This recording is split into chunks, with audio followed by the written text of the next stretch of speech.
aqui da UFBA. Está começando a gravar agora, né? Então, vamos de novo. Bom, então a gente está iniciando essa segunda oficina de tradução literária, né?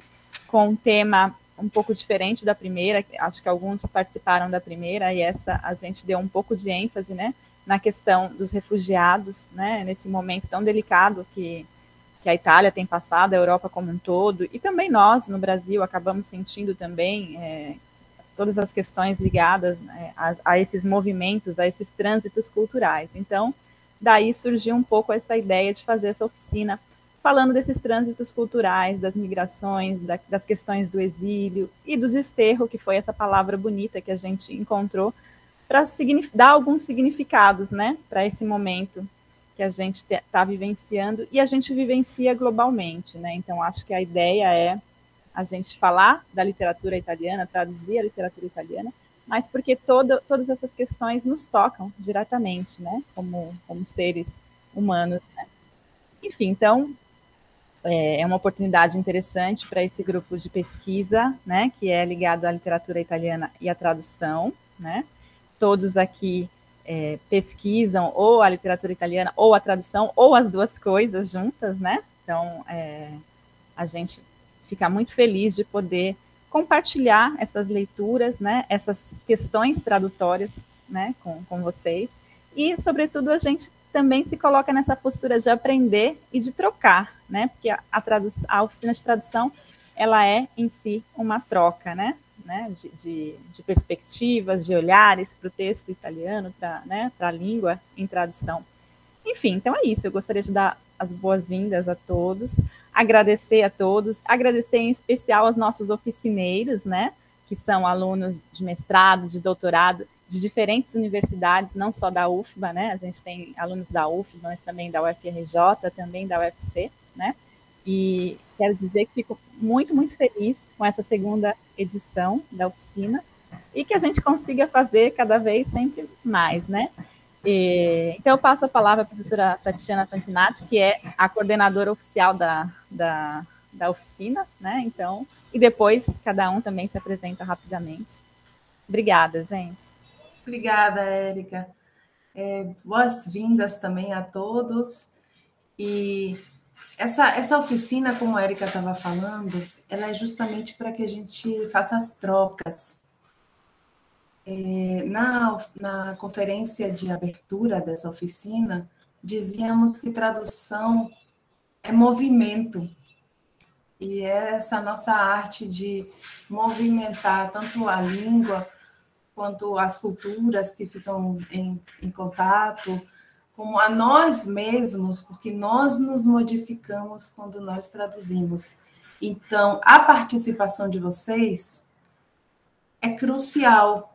Quando depois da oficina nós temos que falar como é que foi a oficina, nós contamos o que vocês falaram, o que vocês sentiram, as dificuldades. Então, isso para nós é muito importante. Vocês vão poder passar, se vocês quiserem, o texto de vocês inteiro para os devidos oficineiros, são 2 em cada encontro. Se por algum motivo não quiserem, tiverem vergonha, não tem problema, mas aqui na aula vocês digam o que vocês fizeram para a gente saber que vocês fizeram. Contem como é que foi, nada está errado, não tenham vergonha. É maravilhoso a gente se enriquecer com a resposta do outro. E uma sugestão que eu sempre falo para os alunos é de não apagar o que você fez. Cada um vai estar com a sua tradução, você põe barra e a outra tradução, e barra e a outra sugestão, tá? Porque é assim, depois que você olha, você se enriquece com a sugestão de todos, tá bom? E pronto, vocês podem se apresentar rapidinho. Acho que as oficineiras de hoje são a Suzy e a Suelen, de repente elas poderiam... Sim, Suzy e Suelen. Bom, pode começar pela Suzy. Eu pensei que eu sei como... Bom, eu sou Suzy, eu trabalho com tradução desde da graduação, né? E trabalhei já no estágio do mestrado com Tatiana, no estágio do doutorado com Érica, e para mim é sempre assim, muito enriquecedor poder fazer a tradução de uma forma coletiva,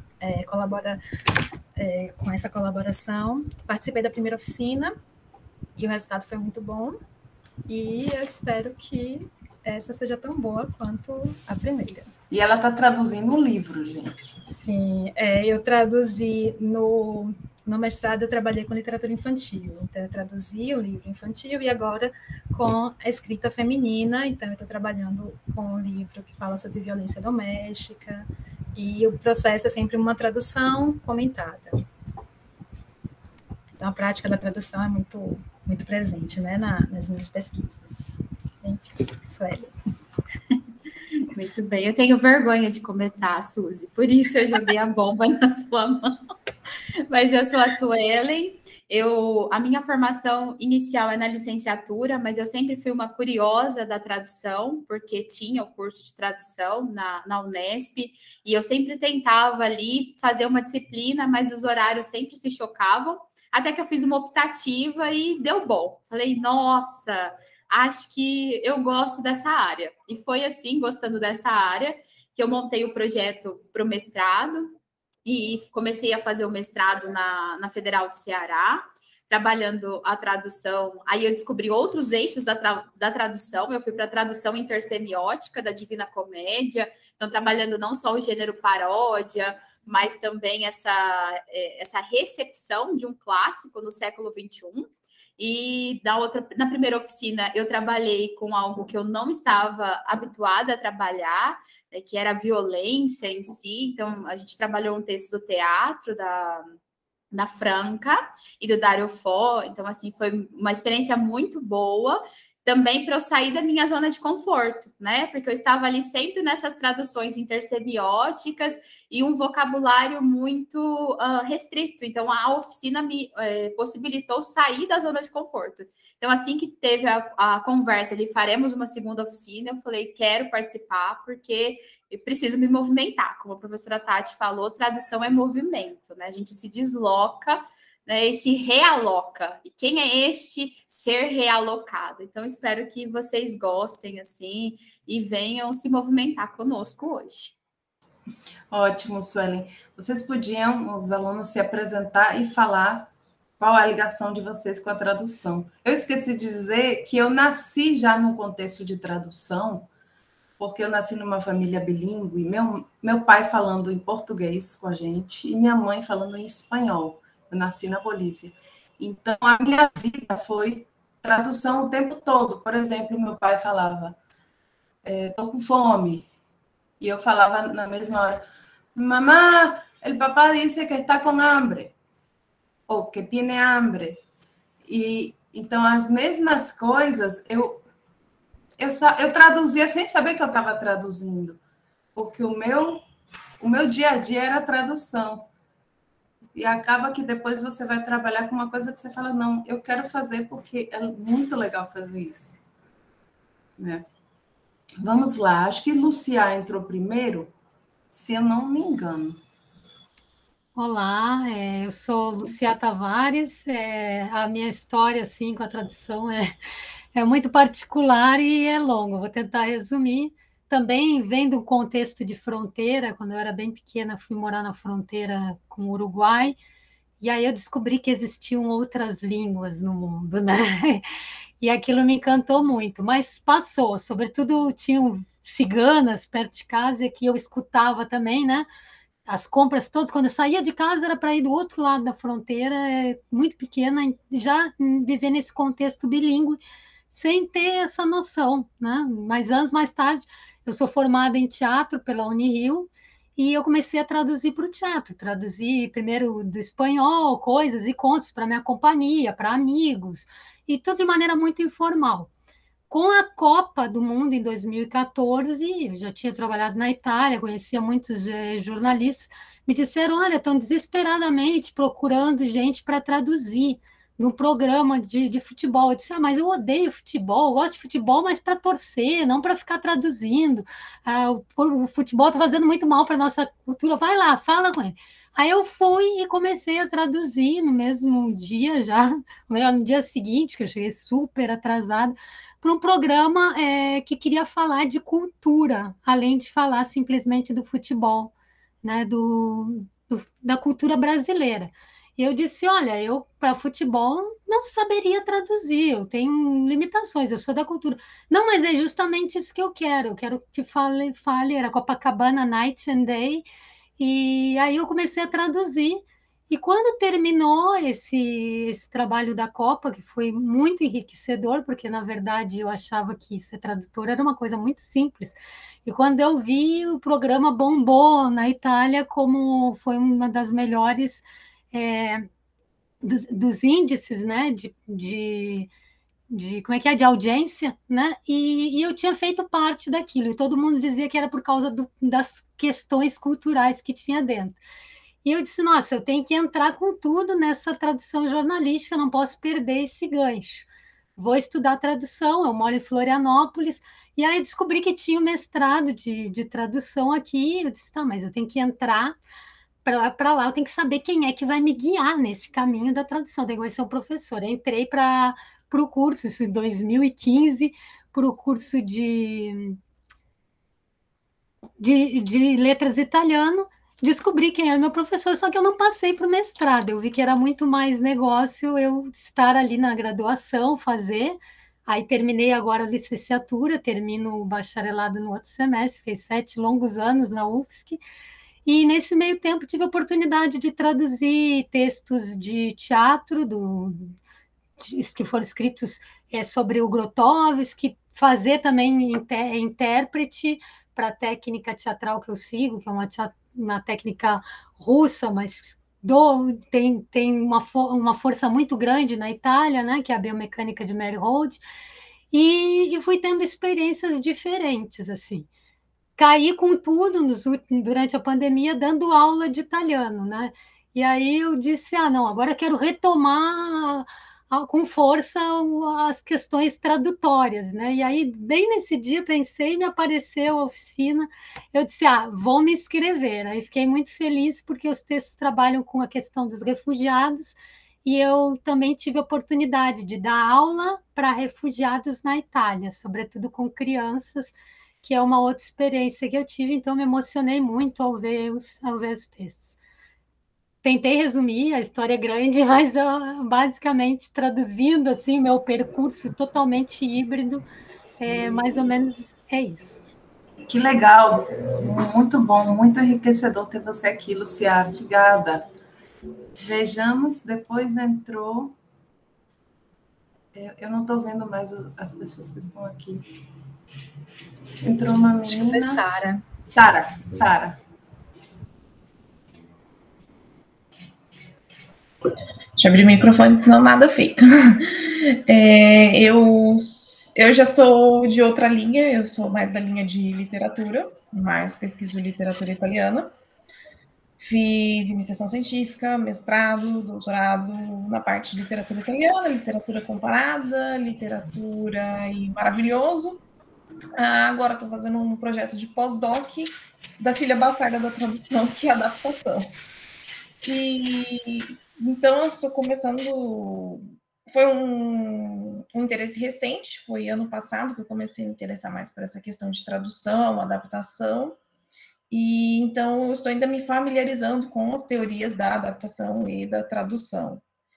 Eu costumo participar bastante dos eventos da UERJ, de tradução, para me familiarizar. Participei de um mini curso também de uma professora da UERJ de tradução literária. E quando eu vi a oficina no grupo do WhatsApp, que eu estou no grupo dos professores de italiano, né? E eu falei assim, vamos embora, mais conhecimento para a área. E é isso. Sou de Assis, sou da Unesp, do campus de Assis, da Faculdade de Ciências e Letras. E é isso. Tá ótimo, excelente, Sara. Obrigada. E depois, eu não vejo mais as outras pessoas. Marlon chegou depois. Ok. Então, para quem não me conhece, sou o Marlon, né? Eu sou colega, já apresentei alguns trabalhos em ABPI e aí o pessoal quem não me conhecia antes passou a me conhecer por ali, né? Eu sou colega de trabalho da Suelen, né, no Idiomas Sem Fronteiras. Eu atuo aqui no Idiomas Sem Fronteiras da Universidade Federal de Santa Maria, no coração do Rio Grande do Sul. Então, eu estou a 2 horas e meia de sair do Brasil, chegando no Uruguai. Né? Então, espaços fronteiriços é o que mais tem à minha volta.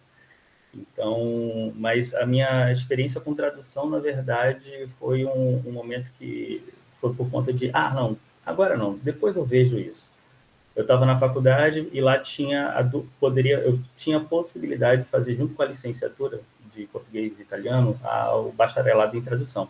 Só que eu achei na época que ia ser muito puxado, eu falei assim, não, depois eu vejo isso, eu vou focar na licenciatura, termino a licenciatura e depois eu pego as disciplinas de tradução.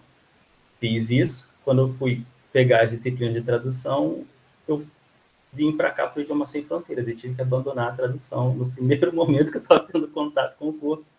Então, de lá para cá, eu tenho tentado, de alguma forma, ter algum contato, ainda que quando eu tenho zero contato com a prática tradutória, ela acaba vindo até mim. Por exemplo, acabei de receber um e-mail de uma ex-aluna aqui do Idiomas Sem Fronteiras. Ela é professora aqui na faculdade, pedindo ajuda para traduzir alguns termos técnicos, nomes de cargos universitários do português para o italiano.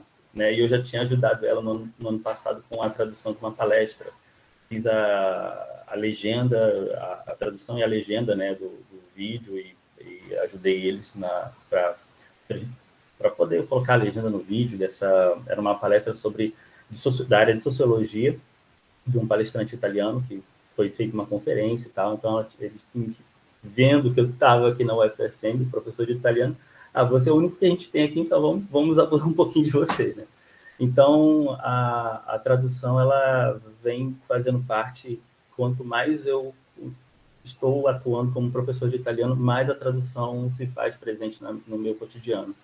Então, eu vejo que, ainda que a minha área de pesquisa, né, eu acabei não falando, mas eu sou aluno do mestrado aqui da UFSM, eu faço pesquisa com relação a aspectos identitários e política linguística. Né? Como que a gente recebe esses alunos que têm o contato com a língua italiana, que muitos são descendentes de italiano, pela imigração italiana que a gente teve aqui. Então, eles chegam com a expectativa de querer aprender o italiano da família, o italiano que eles ouviram, os tios, né? O italiano que eles... o seu bisavô falava italiano. Mas quando eles chegam nos nossos cursos, não é o italiano que eles estão esperando. É o italiano diferente, é o italiano standard.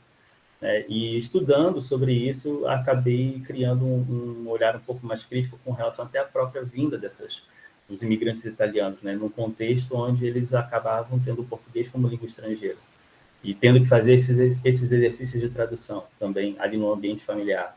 E isso foi passando para gerações seguintes. Então, o fato de ser da quantidade de descendentes italianos que tem aqui no Rio Grande do Sul, e também não só de descendentes, mas das outras pessoas, mesmo que não sejam descendentes, mas que herdaram essa cultura de herança, e que, querendo ou não, eles vivem com essa questão de prática tradutória o tempo todo. E eu com o olhar de professor, eu consigo enxergar isso, mas os alunos que vêm aqui, que vêm querer estudar italiano, eles não percebem o quão rico e o quanto essa prática tradutória já faz parte do cotidiano deles. Então, só para um exemplo que eu dessa semana, aliás, da semana anterior, foi uma aluna que ela estava no curso de italiano e falando, professor, eu fui ver aqui a palavra luz em italiano, ela é luce, né? Então, só que a minha mãe está falando que está errado, porque a minha avó falava que era um outro, não é essa palavra aqui não. E o meu pai já disse que é uma outra palavra. Né? E aí depois ela falou, e emendou, mas o meu namorado, que a família dele também, ele é descendente italiano, ele está falando que era uma outra coisa. Então, são 3 contextos de palavras para definir uma coisa só, que eles estão buscando, eles vêm com esse interesse por aprender italiano, mas acabam também fazendo essas relações, né, de uma língua com a outra, com a língua da família, com a língua que está vendo no curso. Então, é uma questão que a prática tradutória acaba fazendo parte da minha realidade, que eu acho que, quando eu vi a oportunidade de fazer o curso, se eu não me engano, foi até a Suelen que mandou o link para mim, eu vi que seria uma coisa que me ajudaria a criar um pouco mais, um olhar um pouco mais crítico ainda, e poder trazer isso para os alunos e talvez até ampliar um pouco meus estudos na área de tradução, em futuras pesquisas mais dentro do aspecto tradutório. Inclusive, só para fechar, eu tenho esse, não sei se vocês conhecem, mas isso aqui é um pequeno livro. Essa daqui é a edição de 43, se chama Americana, né? Então, é uma coletânea de contos organizados por Elio Vittorini, né? E outros tradutores italianos na época do regime fascista. A ideia dessa coletânea era pegar textos americanos e trazer para o contexto italiano. E eles traduziram sobre o regime fascista. E o que é interessante desse trabalho de tradução é que, como eles não tinham tanto conhecimento assim do inglês, eles se deram liberdades. E essas liberdades, eles acabaram dando ênfase proposital aos aspectos nos textos originais, onde eles mostravam que o contexto americano era livre, que o contexto americano as mulheres tinham mais igualdades, que negros e brancos poderiam conviver juntos. Tudo isso traduzindo de textos americanos para o contexto fascista. Então, isso aqui, eu já fiz até uma apresentação, uma comunicação sobre esse livro, mas é a ideia de mostrar, olha, enquanto a gente está aqui no contexto sobre o regime fascista, onde tudo é proibido, lá fora existe um mundo, uma terra de oportunidades, uma terra de liberdade. Ainda que essa terra fosse criada pelo imaginário dos tradutores, mas era para ajudar a reforçar ideias de resistência no contexto fascista. Então, é um livro que tem os contos, né, mas também tem fotos, e que mostra assim, cara, como assim? Isso aqui chegou a ser publicado, essa aqui é a versão de 43, que foi ainda censurada, mas ainda assim conseguiu transmitir a essência, né? Até uma foto aqui de uma mulher com a saia levantada até metade da coxa, ela está dançando na foto. Aí eu fiquei pensando, isso aqui é um livro de 43, com uma foto de uma mulher que mostra acima do joelho, a perna acima do joelho, isso aqui já é uma coisa extraordinária. Isso sem contar a questão dos negros, a presença dos negros em solo americano, como que é evidenciado, não é deixado de lado. Então, pensar em tradução, toda vez quando eu penso em tradução, a primeira coisa que me vem esse livro é a vontade de trabalhar e de pesquisar ele cada vez mais.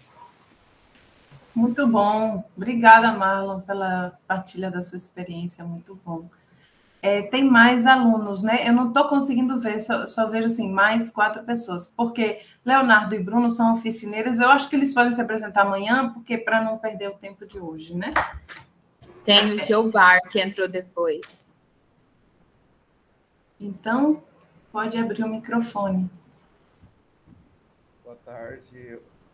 Eu ouvindo a história de vocês, acho que eu sou um estranho no ninho aqui, apesar de ser graduado em italiano, o resto dos meus estudos tudo é em latim. Olha! Só que o mestrado e o doutorado que eu estou fazendo agora, o meu foco é mais o latim. Mas o italiano sempre fez parte e eu tento não me afastar tanto dele. Por isso que quando aparecem eventos tão interessantes como esse, eu tendo a me inscrever e participar. Você é de onde?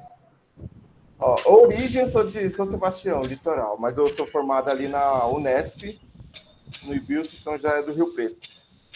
Ah, que legal. Nessa oficina teremos 3 ou 4 pessoas de latim também, né? Porque Bruno é de italiano e é de latim. Já passei pelo latim, tá?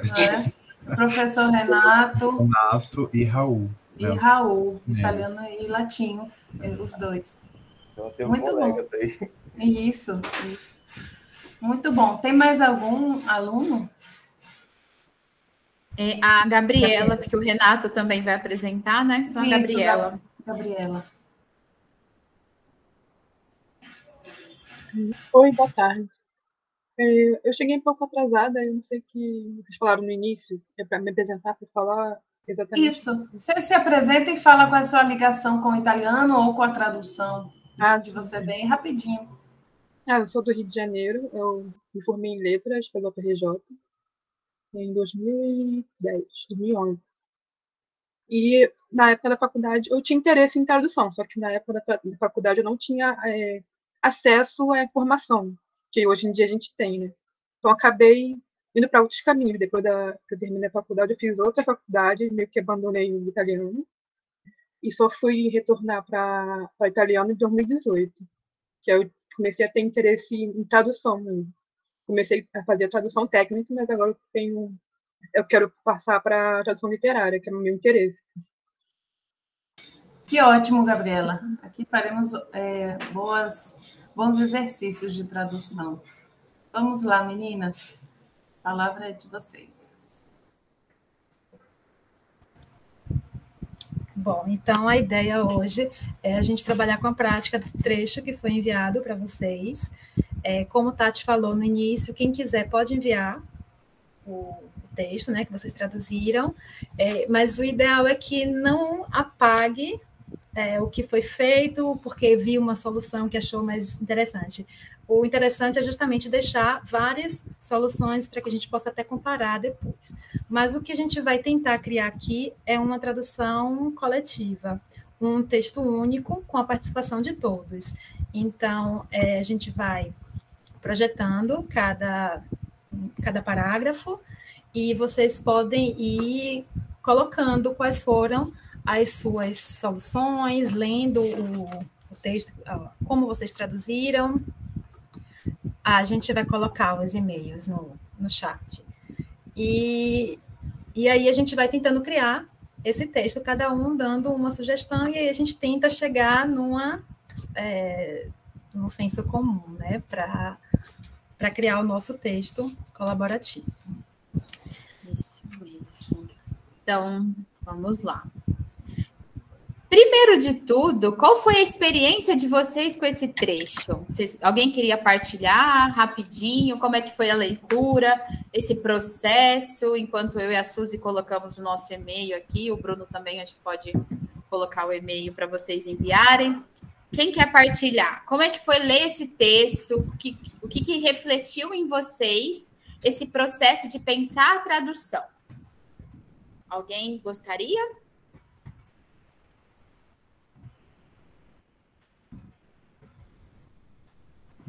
Estou vendo a Lucia ali assim, ó, quero falar. Eu estou trabalhando de estar em silêncio, né? Tenho feito isso, e sempre fica, Lucia, fala. Eu sempre pego e marco primeiro no papel, né? Então, peguei, fui lá, fiz essa primeira leitura, anoto mesmo todas as minhas angústias, né? Aí até as palavras que eu conheço, eu fico pensando, às vezes, como o menino Leonardo estava falando, né? Que às vezes demora um tempo, né? Em certas palavras. Eu fico, mas será que aqui essa palavra quer dizer o que eu conheço? Então, eu faço primeiro isso. E depois eu sempre faço uma tabela abaixo de cada parágrafo para colocar a primeira tradução, uma tradução mais técnica, respeitando os tempos verbais, e depois eu adapto, né?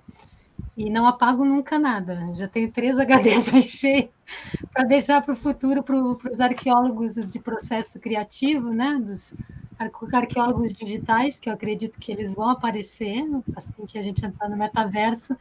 Esse mundo nosso vai precisar de arqueólogos, né? Digitais.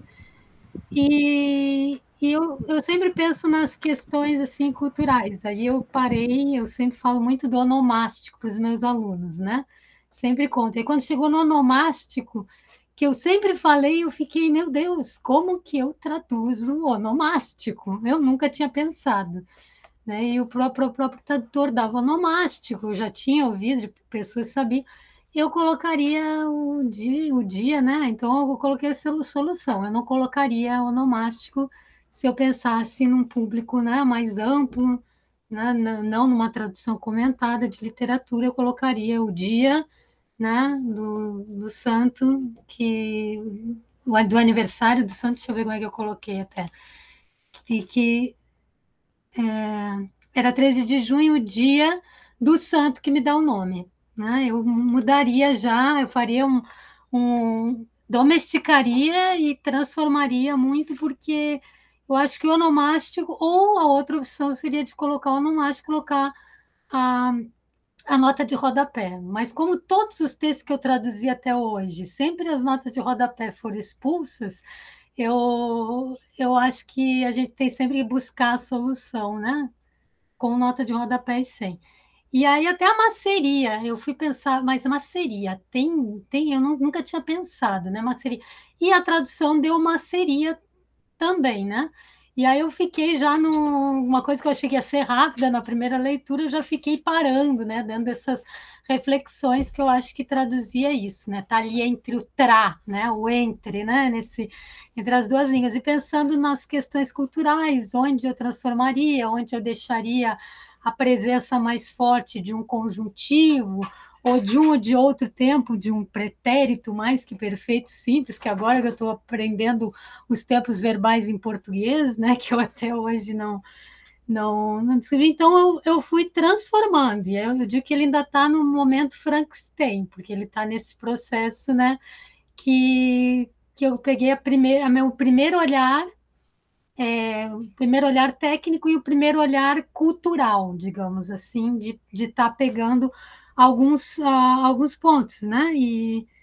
E fiquei também muito tempo no lenhoso ali, né? No modo lenhoso, tentando imaginar como seria esse lenhoso.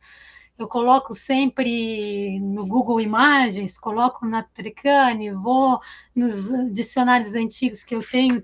Não tive tempo para fazer tudo isso, mas eu fiquei com uma dúvida muito grande ali no lenhoso e até vinha com uma pergunta, né, para vocês.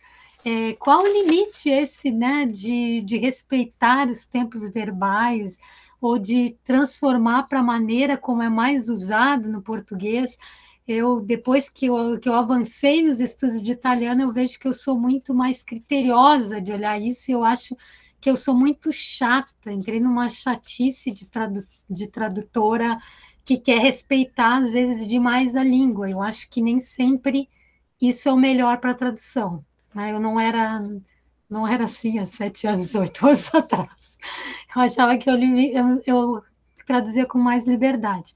Então, foram algumas das coisas, né? Marquei, e todos que eu tinha os tempos verbais, eu fui colocando até tivo, né? Tempo, que não era televisão, mas tempo verbal para estar também observando isso e vendo como eu traduziria e quanto eu abandonaria a questão do tempo verbal para a tradução. No caso da tradução literária, não é uma tradução jornalística, né? Então, a gente pode se permitir, eu acho, às vezes, manter uma maneira que eu não chegaria a dizer mais áulica, né? Mas uma licença mais poética e metafórica para a tradução. Então, no lenhoso, eu pensei, aqui eu posso criar uma metáfora que ela possa vir a ser usada depois na língua portuguesa também, né? Me dei esse direito também, né, de pensar isso, um modo amadeirado de falar, um modo ou seria mais perene, como encontrei também, poderia ser, né, mais duro de falar, mais alongado. Eu fiquei pensando e fiquei imaginando as pessoas assim que eu conheço, armenas também, e tentando pensar esse modo, às vezes, que tranca, né, para falar algumas palavras quando está muito misturado, o processamento, né, da pessoa é mais complicado. O que eu tenho aqui é o processo, tá? Eu não tenho a tradução que eu enviaria, por exemplo, se me chamassem. Eu fiquei bem no início ali, inclusive, prendemo la strada sotto i portici per andare al santo. Aí eu já disse, meu Deus.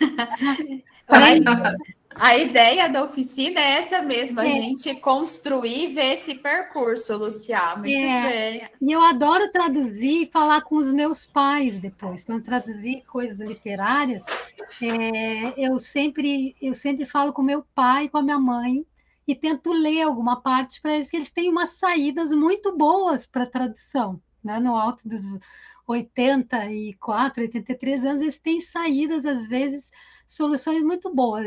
E a parte dos pórticos ali, né? Eu já peguei a primeira tradução, botei pegáramos a estrada sob os pórticos para andar ao santo.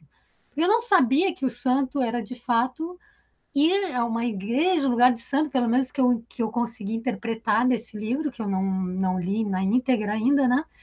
E aí, quando veio 13 de junho, o dia do meu onomástico, eu já relacionei direto com o santo. E como na cultura brasileira é muito forte o culto ao Santo Antônio, eu colocaria o santo que me dá nome, porque eu acho que é muito difícil alguém no Brasil, né, sendo português brasileiro, não saber.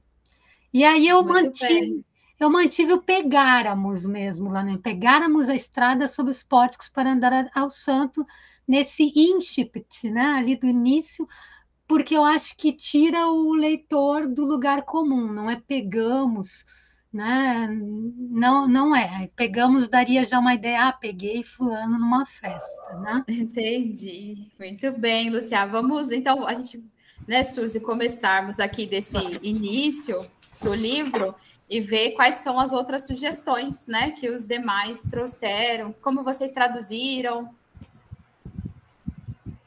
Eu vou botar o meu aqui no chat, tá?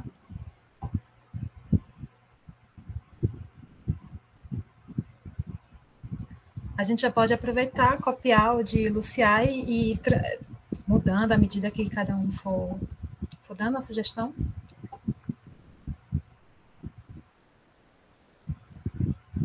E a questão do onomástico, então, que foi já um ponto levantado por Luciá. Qual a solução que vocês deram? Eu acho que, de repente, já que ela falou em notas, eu adoro fazer a explicação do lado, em vez de usar notas. Então, você poderia, se isso muito te... né, porque eu não senti necessidade de dizer o que era onomástico, de explicar. Para mim estava claro. Mas se a pessoa faz questão, eu acho que você pode dizer dia do meu onomástico, ou seja, do santo que me dá o nome, por exemplo. E aí ela já mata toda a angústia dela. E deixa a marca, a própria marca como tradutora. Essa tradutora dá um monte de explicações. Porque a gente pode deixar a nossa marca, deve deixar. Sim. Tem mais de uma versão, né? Então, aqui tem pegamos e tem tomamos também. Pegáramos a primeira, né? Tô bem pequenininho. E aí, o que vocês acham que deve ficar?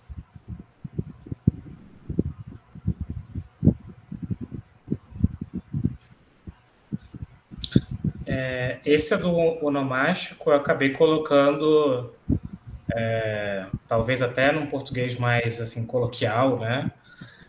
Eu coloquei, era 13 de junho, dia do santo que tem o mesmo nome que o meu. Mas claro, seria talvez uma tradução assim de cara, sabe? E tem aqui parecido também, né? De onde o santo, de onde vem o meu nome. O dia do santo que me dá nome. Eu não estou conseguindo enxergar. Como foi a sua tradução, Leonardo? Só para acrescentar aqui, era 13 de junho? Oh, meu Deus, a minha não era para sair, era o dia, era 13 de junho, dia do meu onomástico. O meu eu tinha que ter tirado. Tira, por favor. Era 13 de junho, naquele que começa com tomamos. Isso. Era 13 de junho, dia, senão vai ter duas palavras dia.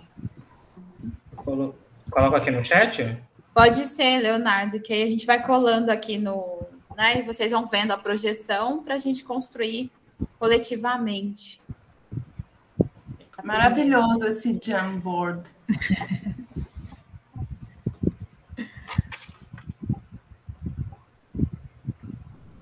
Então, eu vou ler aqui as sugestões para a gente tentar decidir como é que vai ficar.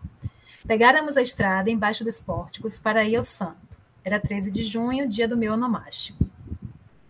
Tomamos a estrada que fica sob os pórticos para ir ao santo. Era 13 de junho, dia do meu onomástico. Esse está bem parecido, né?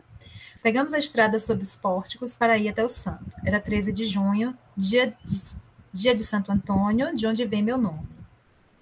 pegáramos a estrada sob os pórticos para andar ao santo. Era 13 de junho, o dia do santo que me dá nome. E pegamos a estrada sobre as arcadas para ir até o santo. Era 13 de junho, dia do santo que tem o mesmo nome que o meu. Aqui é uma coisa interessante. Todo mundo manteve esse de ir ao santo, né? Ninguém pensou em ir à igreja ou fazer algo diferente.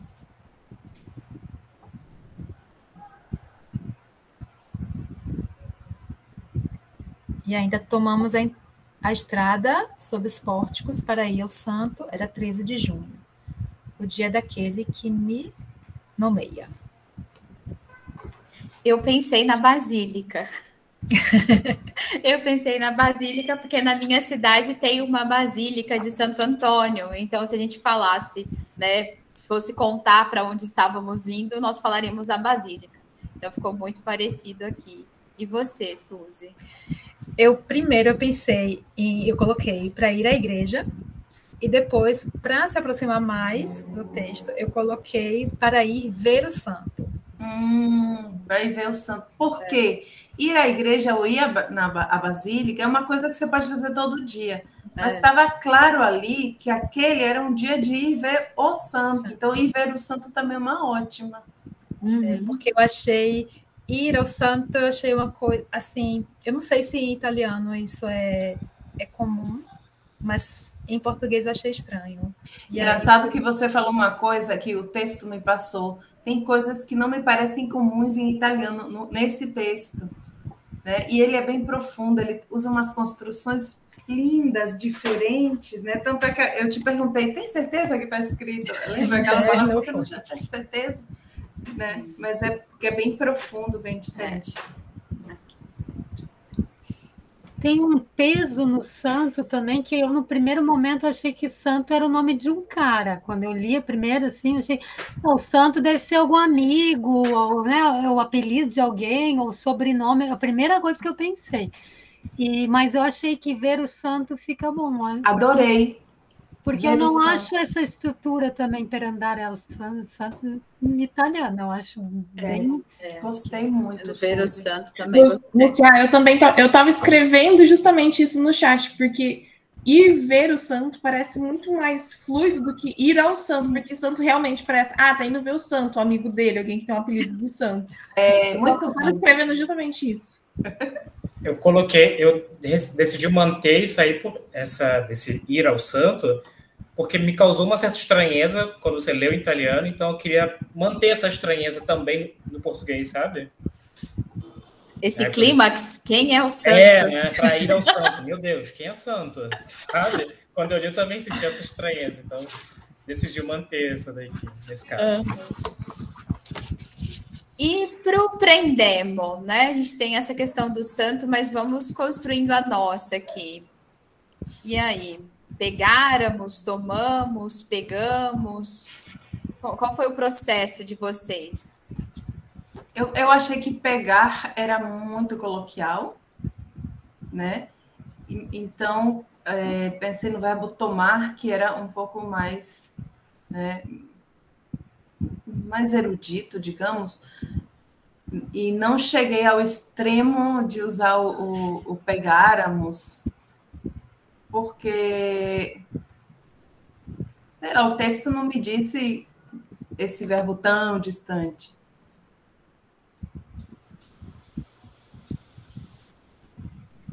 Mas eu achei, assim, não sei se eu posso comentar, né? Assim, ficar abrindo o microfone e ficar comentando toda hora. Claro que pode. Eu achei esse tomamos a estrada um pouco, sabe, esquisito.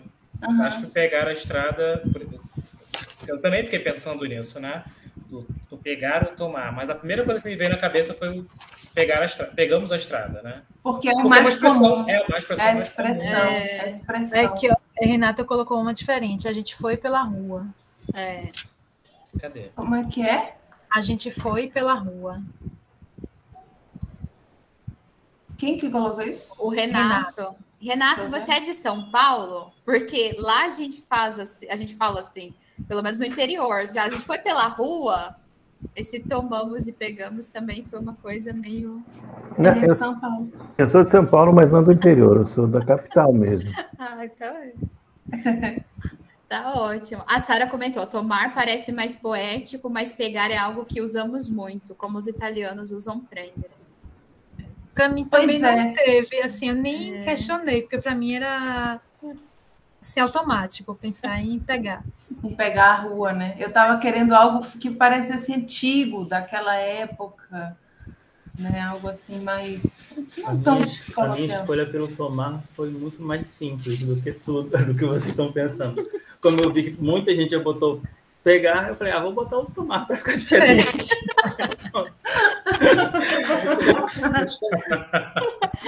Aquela pessoa no jogo de Ededonha que muda só o gênero, só para ganhar um ponto a mais, né? Caramba! Olha só, o Bruno comentou aqui, a gente diz catar o caminho. O Gilbar, rumamos, seria o mais erudito que eu poderia pensar. Rumamos. Rumáramos. Não, nossa, tudo bem, é ótimo. Pegar o rumo da estrada. Eu pensei em pegar o rumo da estrada também, mas aí eu me detive naquilo do tempo, né, verbal, que tira do lugar, né, comum do simplesmente pegar. Eu queria saber, já que tem tanta gente do latim, se alguém sabe o verbo prendere, se é filologicamente lá, se vem da onde, se vem do mesmo pegar aqui do português, se vocês têm essa resposta, né? Ou até para um outro momento. Que eu acho interessante, às vezes, de trabalhar com isso, às vezes é uma solução que deixa a musicalidade, né, um pouquinho mais semelhante. Posso falar? Gente, pode, Décio. Desculpa, eu estava na outra aula de italiano, com teatro italiano, então era na mesma hora, então por isso que eu saí mais cedo da aula antes de acabar para entrar aqui, para não perder tudo. Pensei agora, se não podia ser também, fomos andando pela estrada sob o pórtico, os pórticos. Bom, também. É porque fomos andando da ideia do percurso. E prendere la strada dá a ideia de você encetar a questão, você começar, você... De pegar o meio de transporte? Não de pegar o meio, mas de começar a coisa, né? Pegamos a estrada.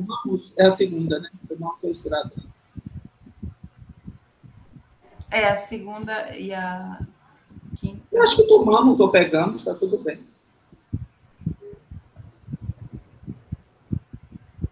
E aí?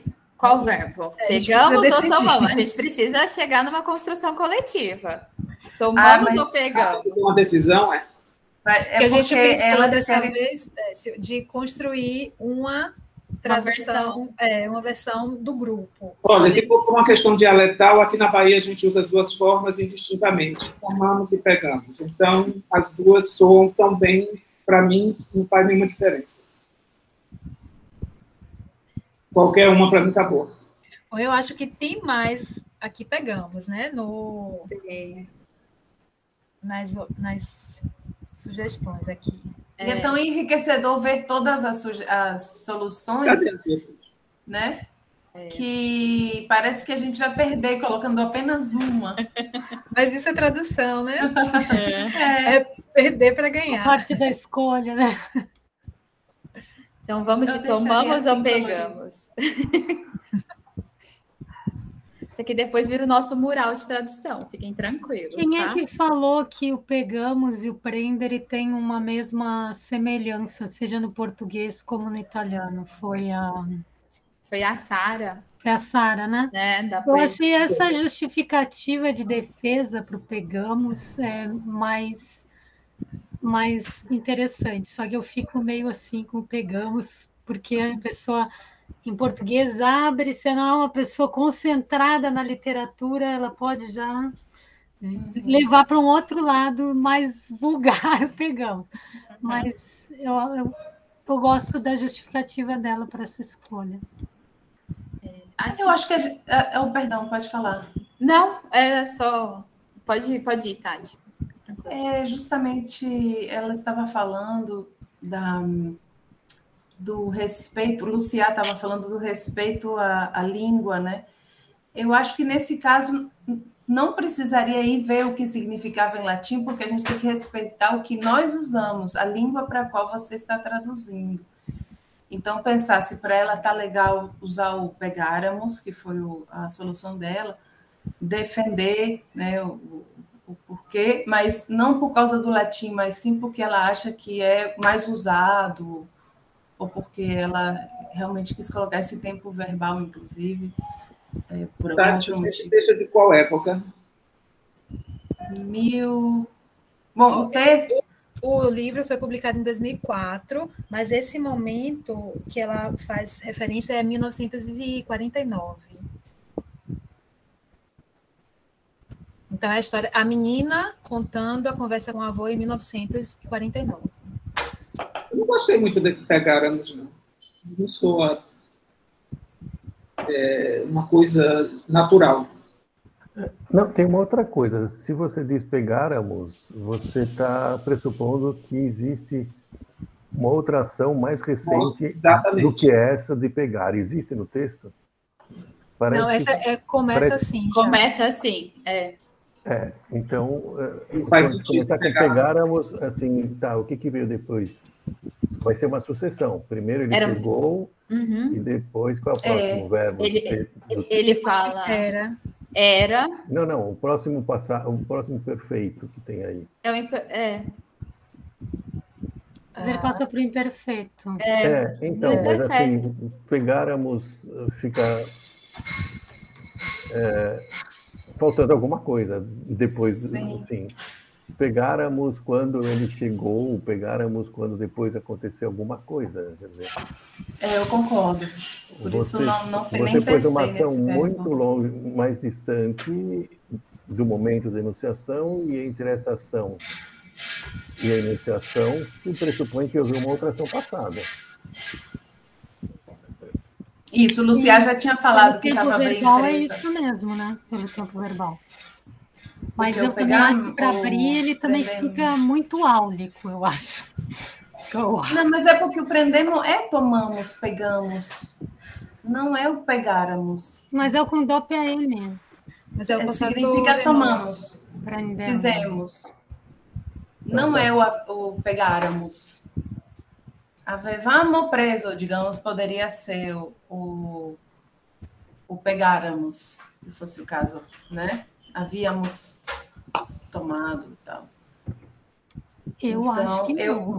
Eu ficaria com o meu, que é o segundo, porque eu gostei do tomamos.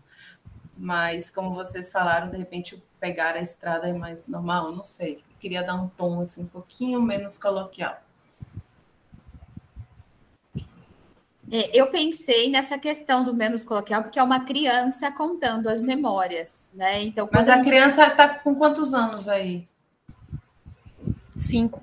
5? Porque é o dia que ela faz 5 anos, né? Não, o dia que ela faz 5 anos. Mas ela já não está mais velha quando ela está contando? Não, mas aqui ela está mais velha. Mas aqui é a menina de 5 anos falando. Ela está recontando o que ela viveu naqueles 5. Então, quando a gente reconta fatos, a gente usa os verbos, o tempo verbal um pouco mais próximo, assim. Não, mas se eu tenho agora tantos anos, eu vou usar o meu vocabulário de agora. Isso, passato remoto. Mas passato remoto é uma coisa que eu fiz. Eu fiz. É o pretérito que eu havia feito.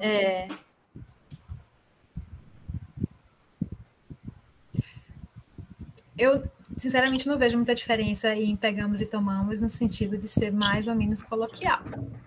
Eu prefiro o tomamos que o pegamos, porque o pegamos já está muito arraigado na nossa cultura, na cultura de chegada brasileira, muito vulgarizado. Então, eu acho que ele dá uma tiradinha daquele lugar que é um tempo mais antigo que tem, então eu preferiria o tomamos, então, no lugar do pegamos. Mas vulgarizado por quê? O termo é comum, pegar a estrada. Vamos pegar a estrada.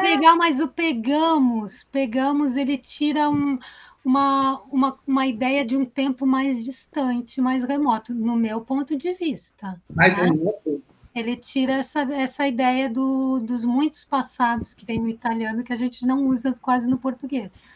Então, o tomamos dá esse discreto olhar de um tempo que não é o de agora, segundo o meu ponto de vista. Estamos falando de um passado, pretérito perfeito, não? Não, o passado remoto não é o pretérito perfeito. Não, Tatiana, qual é o tempo que você está? O passado, você usa o mesmo passado. Então, usando... porque para a gente, tanto o passado próximo como o passado remoto, a tradução corresponde ao mesmo passado. Perfeito. Bom, a gente precisa decidir para passar para a próxima frase. Eu voto também no pegamos, hein, gente? Olha, pela quantidade de pegamos que nós temos, a maioria decidiu por pegamos. Tomamos foram aqui 2 pessoas. E Suelen e Suzy, vocês acham que vai dar tempo de fazer essa construção mesmo entre todos? Ou a gente vai só mostrando o que cada um fez, porque talvez seja melhor e ficam ali expostas as soluções? Pode ser. Porque se é só o primeiro trecho e falta muita coisa. Falta tudo. Falta tudo. E está sendo bem enriquecedor, está sendo legal. Vamos só finalizar essa construção coletiva e depois a gente passa para o que cada um trouxe dos próximos trechos. Pode ser, então, assim? O que você acha, Suzy? Acho bom. Então, pegamos a estrada dos pórticos ou sobre os pórticos? Acho que sobre os pórticos foi a maioria, sem saber. Agora, para ir ver o santo da Suzy foi a melhor. Também acho. Eu já coloquei aqui na minha barra e a solução da Suzy. Muito boa. E essa do onomástico? Era 13 de junho, aqui a gente tem uma consonância, né? Todos mantiveram, era 13 de junho. Sim. E como que vocês acreditam? Dia do meu onomástico, de onde vem o meu nome, o dia do santo que me dá o nome. Décio, você que entrou depois, qual foi a sua...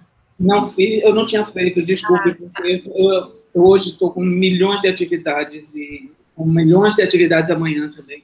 Então, estou aqui correndo, também não vou ficar até o fim, porque tem uma outra live daqui a pouco para entrar. Então, eu acho que alguém tinha... Você pode repetir as opções que apareceram aí? Dia do meu onomástico. Não. Dia de Santo Antônio, de onde vem meu nome. De onde vem meu nome é ótimo. O dia do santo que me dá o nome. Não, de onde vem meu nome é mais comum. Dia do santo que tem o mesmo nome que o meu. Ou dia daquele que me nomeia. Não, de onde vem meu nome. Mas só que no original tem onomástico, né? Então, eu mantive onomástico e pronto.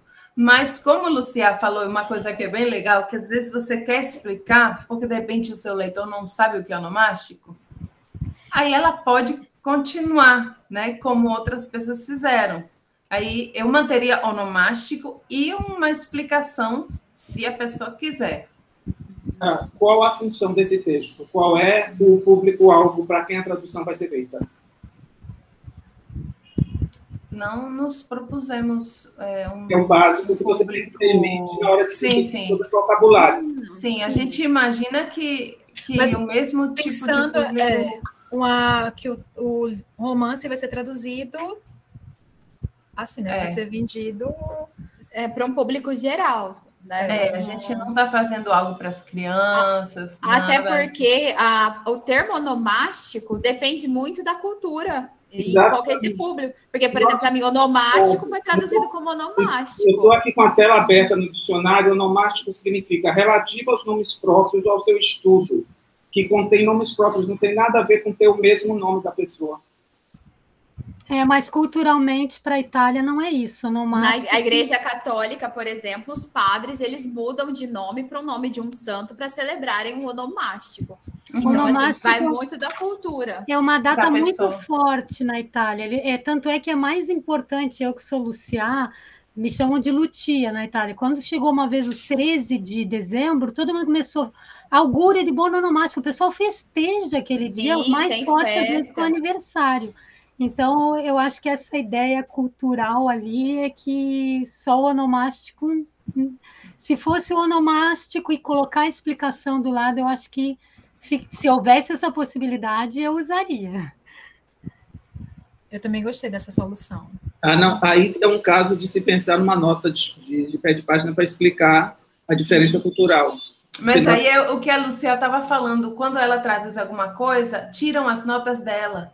E também a questão daquele negócio que passa lá, como é que é, na editora, que se não tiver o mesmo número de palavras, a mesma estrutura, né? Tem que brigar com o editor para caramba. Que é isso, caramba. A gente teve uma mão levantada aqui. Não, já solucionaram. Eu ia comentar sobre a nota, mas eu lembrei que a gente já conversou sobre isso.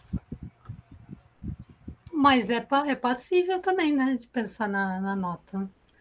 Uma das opções, mas a outra é essa explicação ali dentro, né, junto ao onomástico, ou de onde vem o meu nome, no dia do santo que me dá nome, né? A gente vai ter duas opções. Ou você vai domesticar a tradução, ou você vai fazer de acordo com o dado cultural da cultura que está sendo traduzida.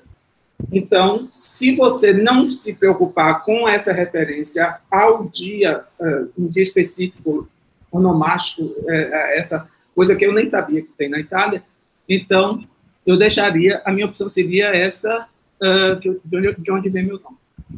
Entendi.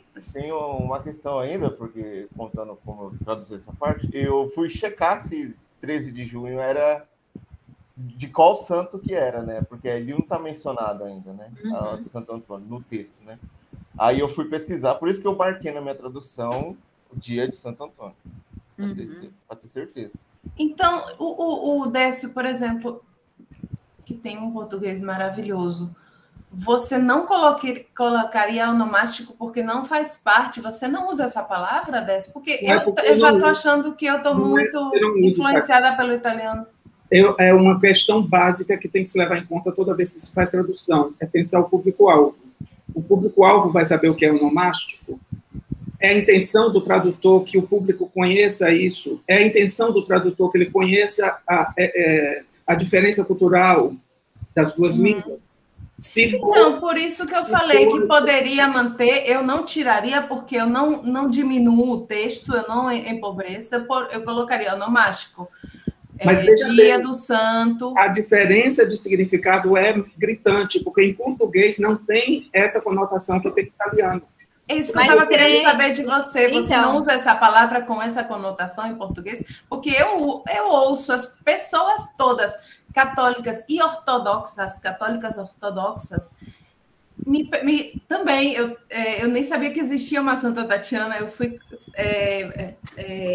como é que chama? Parabenizada pelos católicos ortodoxos no dia, e pelo dia do seu onomástico, né, várias vezes. Então, aqui também se usa, pelo menos, eu já ouvi com esse... Porque eu tô vendo a definição no dicionário, e não tem nada relativo a isso. Onomástica é lista ou catálogo dos nomes próprios, estudo explicativo dos nomes próprios, palavras que diz respeito aos nomes próprios, estudo explicativo dos nomes próprios. Não tem nenhuma referência a essa coisa do nome do santo. Mas quando você põe assim, dia do onomástico, na internet aparece, onomástico não é nada mais do que o dia de um santo, e todas as pessoas que têm o mesmo nome do santo comemoram. O que é onomástico já aparece. O terceiro link vem o Brasil na Itália explicando a comemoração do nome pelo santo. E tem o outro, o que é seu onomástico? Quando é seu onomástico? Acabei de encontrar Mães por Mundo Afora. Quando é o seu onomástico? Botaria onomástico em itálico. E o santo que me dá nome, o santo, como é que é? Que ele disse, o santo que tem o mesmo nome que o meu. Dia do santo que tem o mesmo nome que o meu. Agora eu fui ver que realmente tem. Uma pessoa celebra seu onomástico no dia do santo. Dia do santo que me dá nome. Sim. Mas ela não diz qual é esse santo que dá nome, né? Não, mas tudo bem, porque como no original não disse... na frente ela vai dizer, de fato, o nome. Vai, quando termina essa parte lá, o Santo Antônio de Pádua, né? No próximo parágrafo, não. Bom, acho que a gente pode... vai ter. Acho que aqui fechou. A gente deixaria do meu onomástico. Se pudesse, colocaria uma nota, uma anotação sobre o que é o onomástico e traria também esse dia do santo que dá o nome. Sim, porque eu retiro essa sugestão, uma vez que eu encontrei essa definição, porque eu tinha dado essa opção, não tendo essa possibilidade em português. Mas como existe em português, eu é que conhecia. Existe. Eu venho de uma... Então, aí, tanto faz. Eu acho que pode manter uma... Pode. E como no original não está escrito Antônio, porque a autora quis que o primeiro Antônio que apareça seja o motorista. Né? Então, deixa como está. Vou passar para o próximo, então. Pronto. E aqui, quais foram as traduções que vocês trouxeram? A gente pode ir colando aqui e depois, se alguma coisa tiver bem divergente, diferente, eu acho que é a palavra mais adequada, a gente comenta.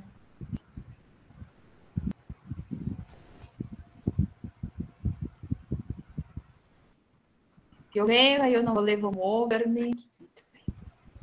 Alguém quiser ler também, como fez?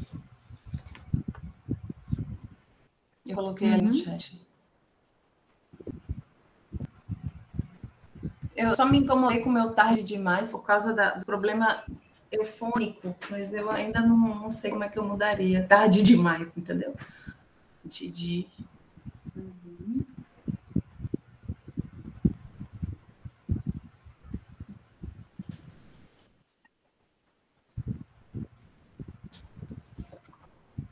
Tarde. Já é quase.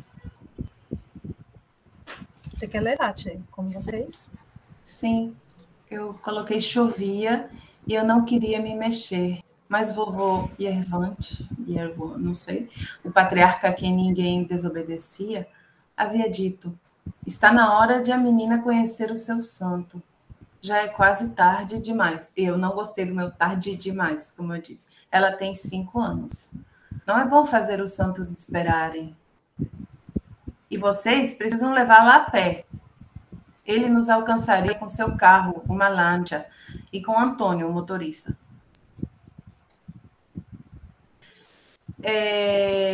Porque eu queria colocar assim, de carro, né? Porque em italiano a gente põe com la máquina. E a gente fala em português de carro. Só que como tinha o possessivo, não dá para ser de seu carro, então tinha que ser com o seu carro mesmo, e aí tudo bem.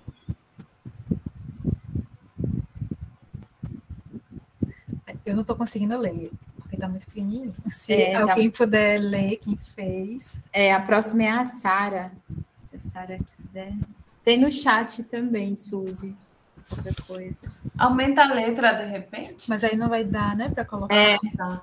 Aí pode. Se vocês botarem Ctrl mais na tela toda. Só um minutinho que eu já coloco. Pronto. Vou jogar. A gente pode também ver, assim, a partir do que Tatiana fez, ver quem fez diferente, né? Isso. A Sara colocou: chovia e eu não queria me mover, mas o avô Yervante, o patriarca, a quem ninguém desobedecia, tinha dito: já é hora, a Tati colocou está na hora, então a Sara, já é hora de a menina conhecer o seu santo. Já é quase tarde, tem 5 anos. Não é de bom tom fazer os santos esperarem. E devem levá-la a pé. Gostei do já é quase tarde. Ele nos alcançaria com Lancia, seu carro, e com Antônio, o motorista. Eu gostei muito do já é quase tarde, só que eu colocaria quem tem 5 anos, porque tem 5 anos não está muito claro. O Marlon aqui, acho que esse foi o que mais pegou assim na tradução, né? O Marlon colocou já é quase muito tarde e o Geobar quase tarde demais. Pois é, mas aí o tarde demais me incomodou e eu marquei no meu que eu quero mudar, entendeu? o Didi. Tá Didi mais. Eu gostei desse outro. Eu tirei o quase. Eu botei. Já. Deixa eu não, nesse daqui eu botei no outro que eu tirei o quase. Eu também tirei o quase. Já coloquei, já está até muito tarde. Vou colocar. Boa. Deixa eu botar as soluções de vocês no meu. Vou colocar o do Leonardo aqui. Quase tarde. Eu gostei do quase tarde porque é poético. O outro que eu botei foi esse, já é até tarde demais. Ela tem 5 anos. Na verdade, eu tive vontade de mudar esse já, até ali, tirar ele do início e botar lá. Ela já tem 5 anos. É até tarde demais, ela já tem 5 anos. Eu tive vontade de fazer isso. No meu caso, a vontade que deu foi justamente de tirar o primeiro hora. É a hora da criança conhecer, porque se não tivesse esse hora na frase anterior, na frase seguinte eu poderia ter utilizado já passou da hora, ela tem 5 anos. Como é que foi que Suzy fez? Já está até muito tarde. Eu vou copiar também. Vou copiar tudo. Eu não passei vontade, não. Tem aqui um comentário. Eu gosto do... Já o Bard botou. Eu não passei vontade, não. Coloquei o já lá na outra. Acho que como o Luciá, né? Eu tenho uma vontade de mudar a ordem de tudo. Eu tenho que me controlar. Porque senão quando vem é uma versão totalmente transformada. Né?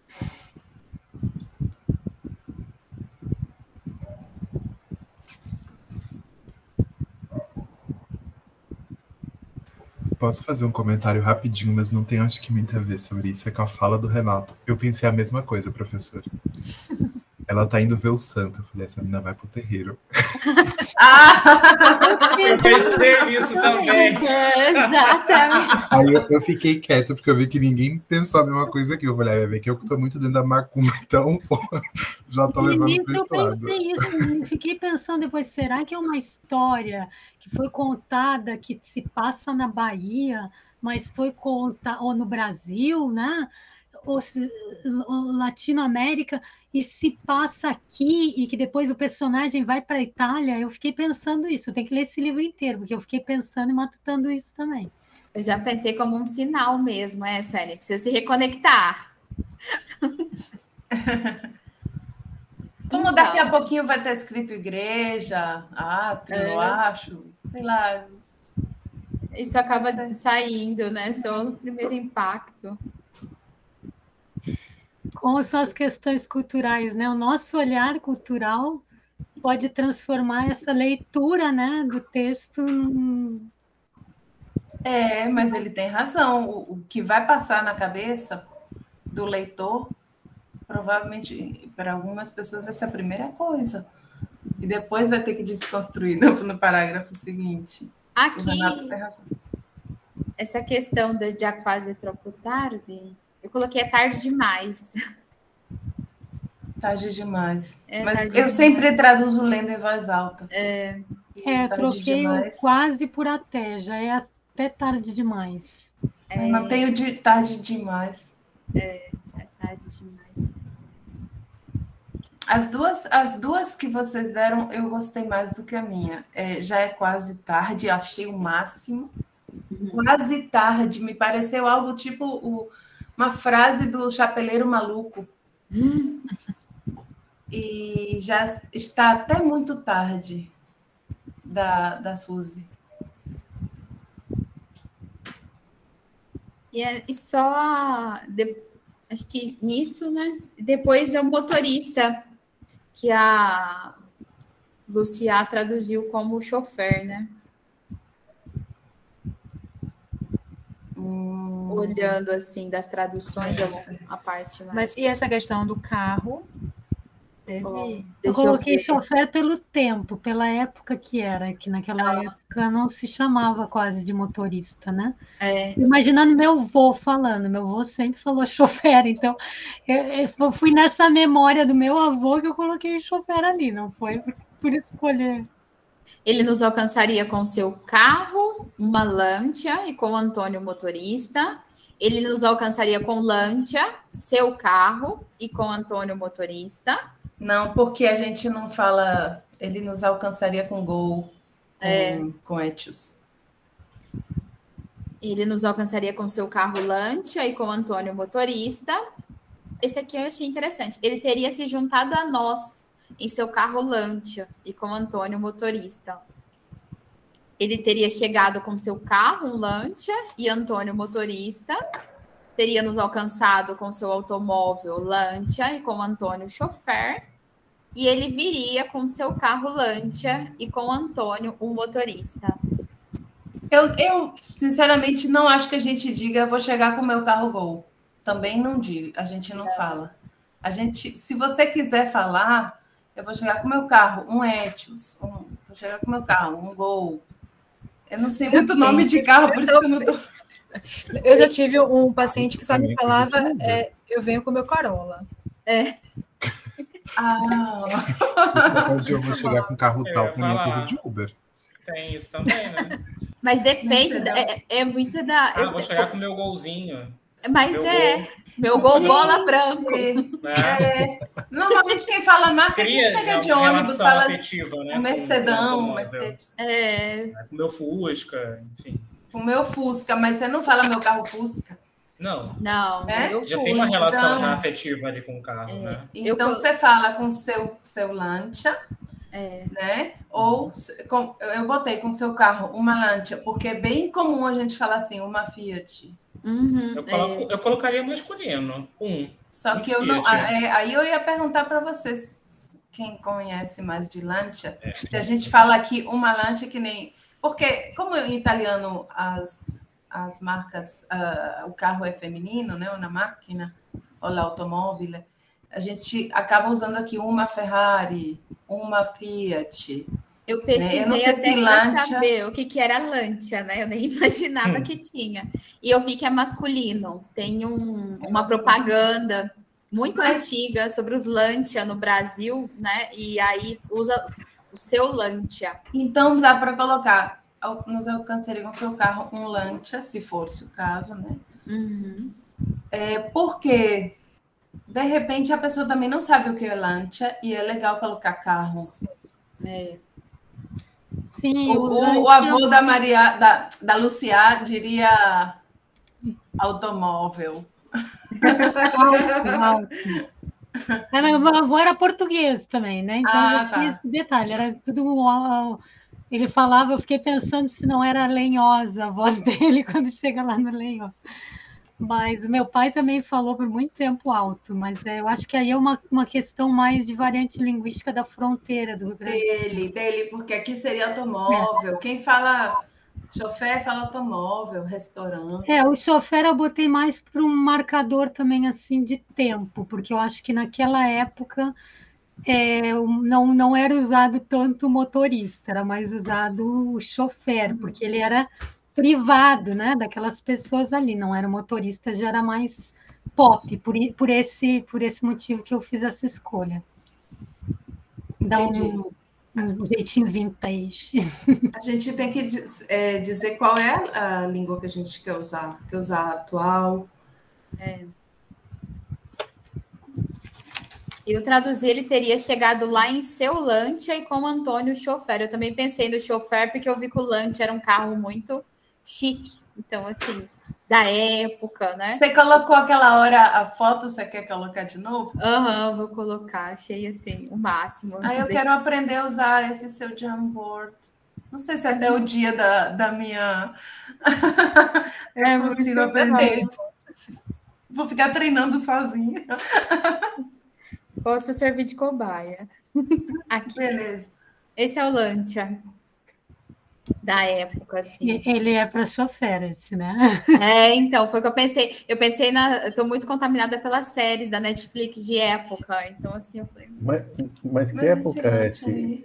Em que ano se passa essa narrativa aí? 1949. A gente tem que ver o lancha dos anos 40. Esse lancha aí não cabe, nesse lancha não cabe todo mundo. Deve ter outros lanchas um pouquinho mais. Esse cara é dos anos 20, por aí. Então, mas é que ela era menina, ela está contando nos anos 40, não é isso? Ela está contando nos anos 40, eu acho. Mas esse aqui esse período de 1940, ela está se referindo a esse momento, 1949. Ah, tá. Então é um lance porque depois a história vai ser de 1915.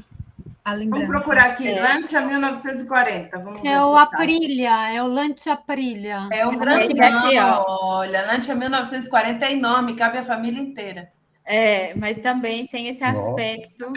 Para chofer. Coloca o Aprilia, Lancia Aprilia, que é um modelo característico dos anos 40, que ele era maior, assim, tipo a caminhonete da DKV.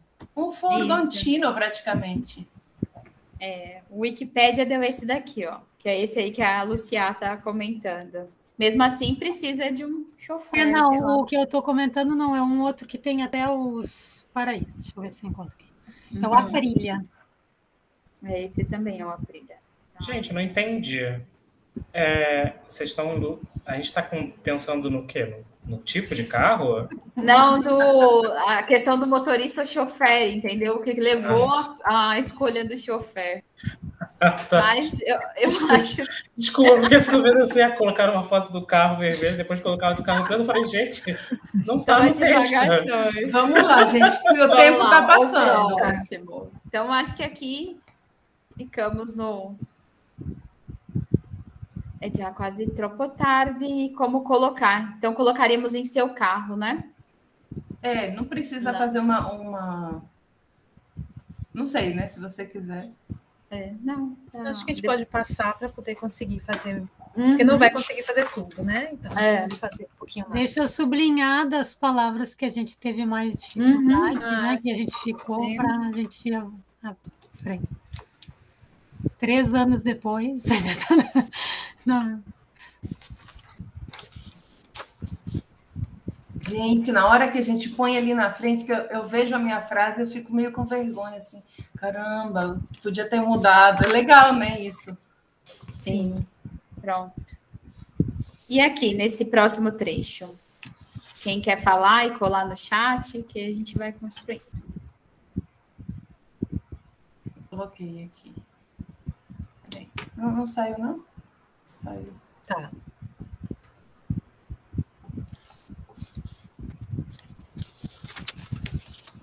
Então, aqui. Assim, percorridos com a tia 2 longas estradas com pórticos que conduzem à Basílica, com a tia Henriette, pequenina, de grande nariz armênio e de brilhantes cabelos negros, com corte tipo Chanel, capacete, que tinha muitos segredos que os mantinha junto a si.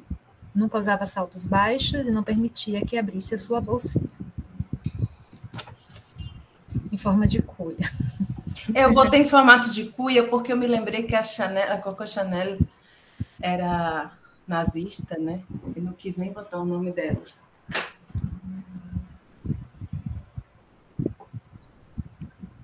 Eu tirei os saltos baixos, botei calçados baixos ou sapatos baixos, porque geralmente não é uma expressão que a gente usa muito salto baixo, né? A gente usa salto alto, mas a gente não usa tanto, pelo menos não sei se é uma impressão minha isso, que a gente não usa tanto.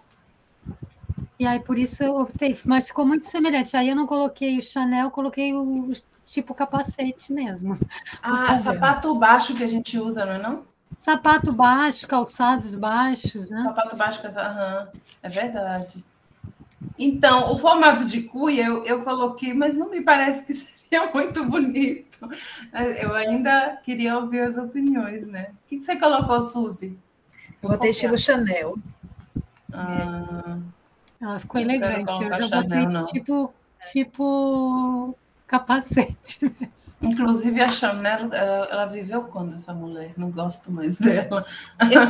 Eu coloquei em formato de tigela, porque lembrou muito o cabelo da minha prima, tigelinha, assim. Ela usava muito. E se usa esse nome, formato de tigela? Na minha família, sim. Eu pensei só no meu contexto. A gente fala, cortou o cabelo tigelinha. E aí já pensa naquele cabelo. Entendi. Pensei naquele menino do Guaraná. Da lenda do Guaraná. O cabelo da Amélie Poulain, por exemplo, é um cabelo tigelinha, assim, tem aquele formatinho. Mas aí ficou meio regional, né? Porque eu já não conheço. E o cuia também, por isso que eu mudaria o meu. Eu acho que o capacete é o que dá mais, né, mais geral. Que seria mais compreendido, né? E seria o quê? Corte capacete? Aqui alguém colocou, cadê? Como um capacete. Cabelos pretos brilhantes como um capacete. Como um capacete, mas não tem que ter o corte?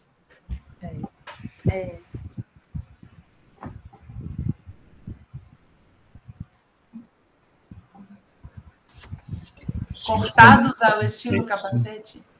Eu não sei, para mim é Chanel o termo. Eu também. Polêmica.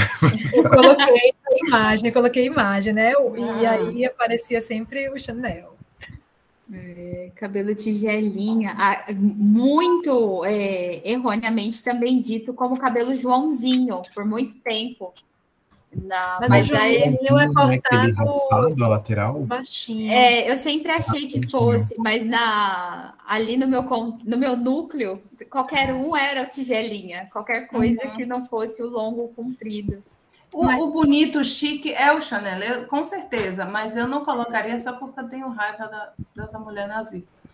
Mas eles não usam na Itália, usam casqueto. Casqueto é uma coisa mais informal, né? Como o capacete para nós. Não é assim? Então, mas é porque eu coloquei capelli a casqueto e a imagem era de corte Chanel. Então, nem sempre dava essa ideia de cuia. Tinham vários, vários comprimentos também de cabelo. Aquele Chanel mais pontiagudo, assim, né? Nesse livro aqui, ó, que eu vi as coisas da Chanel, eu fico irada com essa mulher. Eu gostava tanto. Mas é tanta gente, é Chanel, se a gente for levar para roupa... Mas eu não quero botar o nome dela, não. Eu tô explicando por que eu não colocaria, entendeu? A propaganda gratuita para uma mulher assim.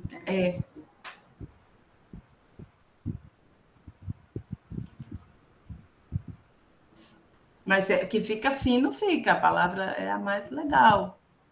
Né? Agora, como é que foi do salto? Salto baixo tem razão. Eu botei, mas não se usa. É mais sapato baixo. Deixa eu até mudar aqui. Não, mudar não, que a gente falou para não mudar. Não mudar. Você pode acrescentar. Nunca usava sapato baixo. Sapato baixo também foi outra. E bolsa também, porque eu botei bolsa, mas outras pessoas botaram bolsinha. Como borseta é bolsa, mas também pode ser bolsinha, né? É bolsa de mão. Né? Bolsa de mão. A gente não fala em italiano la minha borsa. É a borseta que a gente sabe que é a bolsa, né? A não ser que seja borsa da não sei o quê, especificamente. Aqui, bolsinha, bolsa. Eu traduzi como bolsa de mão. Boa.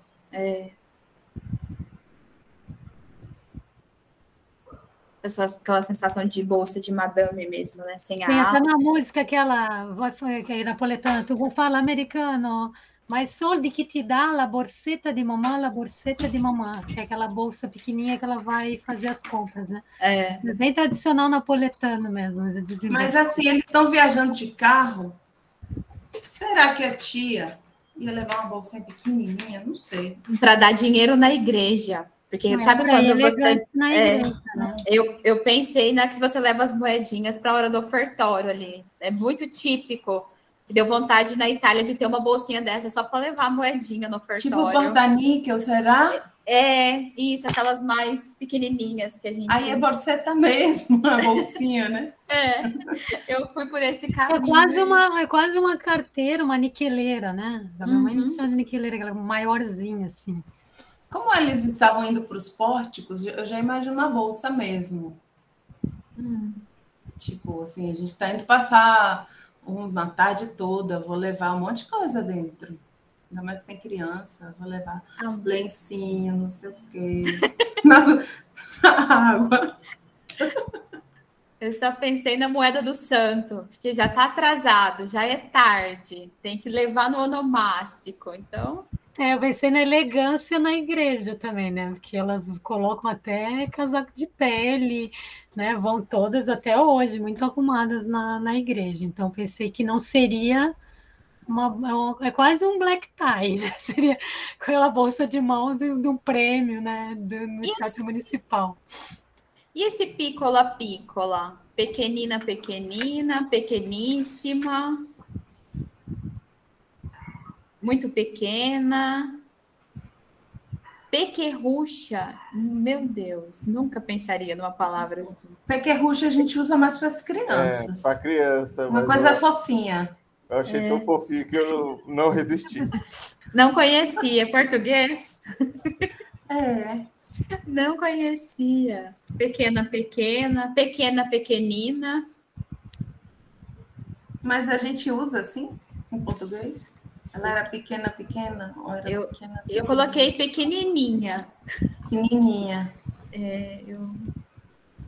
Geralmente o adjetivo, não sei se tem alguém melhor do que eu em português, porque eu não sou tão boa em português, mas geralmente o que eu sei é que a gente não usa, até quando vai no tradutor, né, no documento Google que eu estava, deu como errado. Uhum. Em italiano, você ficou mutada, Lúcia, a gente não está... ele acabou, desculpa, bati sem querer a mão aqui. O corretor no documento Google, ele tirou o meu piccola ali, pequena, 2 vezes. Aí eu mudei. Quando eu botei pequenina, aí ele não tirou mais. Não é uma coisa tão usada em português, né? Não é muito usado. Em italiano a gente usa bastante. Italiano não. Piano e tal. Bela, belíssima, bela, forte. E o baixinha? Oi, Gilmar, você levantou a mão?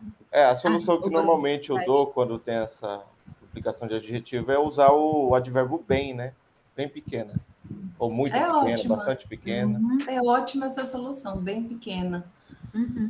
Bem pequena. E onde tem... Acho boa também. E segredos? O que eu coloquei mesmo?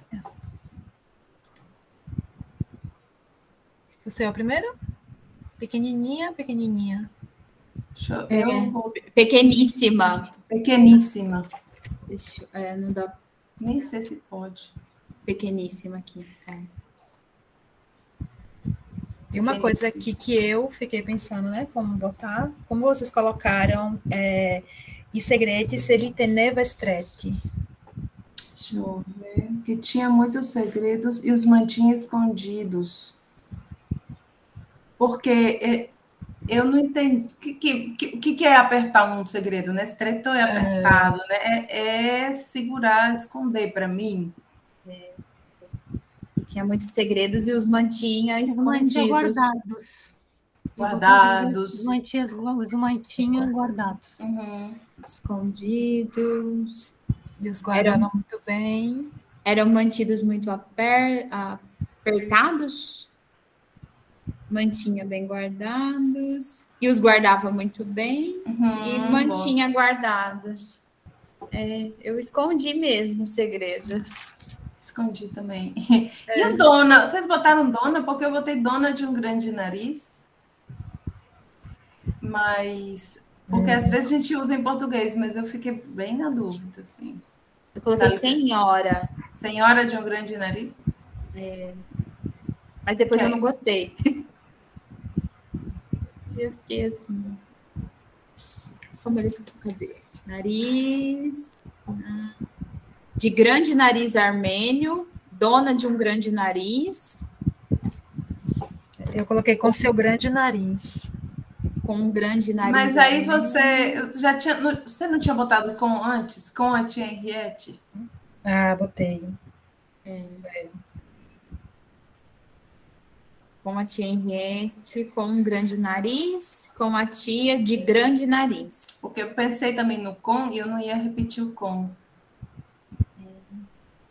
Eu coloquei com um grande nariz, uma senhora de grande nariz armênio, como a tia Henriette, pequenininha, senhora de um grande nariz. Boa. Senhora de um grande nariz é bonito. Bonito, sim. Vou Me botar aqui também. identifico. Inclusive com as origens armênias. Acho que podemos passar? Sim, sim. Sim. E aqui? Se vocês... Fica bonito todo mundo assim, né? Fica. Tia Henriette era uma sobrevivente do genocídio de 1915, criatura da diáspora. Agora já chegou outro já. Não dá para ler no chat. Né? Oh, perdão. Não. Ai, desculpa, porque antes eu estava procurando o meu aqui desesperado, mas acabei. Não, mas é bom, porque isso a Ellen já vai colocando. Eu ia lendo só enquanto ia arrumando. Uhum. Mas eu já vi que tem aqui um lenhoso que está marcado. Eu pensei, o que significa esse lenhoso? Pois é, o meu lenhoso eu botei entre parênteses, ó, perene, alongada, madeirada. Foram... Porque assim, quando a gente fala uma língua que não é a nossa, eu coloquei vagarosa, de forma vagarosa, eu imaginei assim, meio tropeçando, mas também eu não sei direito o que é lenhoso. No dicionário italiano fala também como conciso, reduzido ao essencial, breve. Pode ser rígido, pode ser relacionado à madeira mesmo, mas pode ser conciso. Na Trecane eu encontrei o perene, que eu achei uma boa saída, mas não me pareceu que o lenhoso fosse a mesma coisa que perene. Ainda mais que a gente não vai usar uma linguagem perene. E aí eu achei que poderia...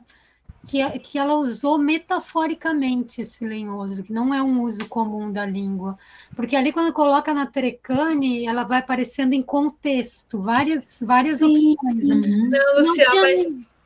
nenhuma opção assim que... Porque essa autora, ela usa umas palavras diferentes em outros contextos. Mas eu acho que foi no Túlio de Mauro que tinha como o falar breve e conciso. Tinha relacionado justamente a como falar o lenhoso. Mas não me parece que seja algo porque ela falava de forma artificial, está escrito ali depois.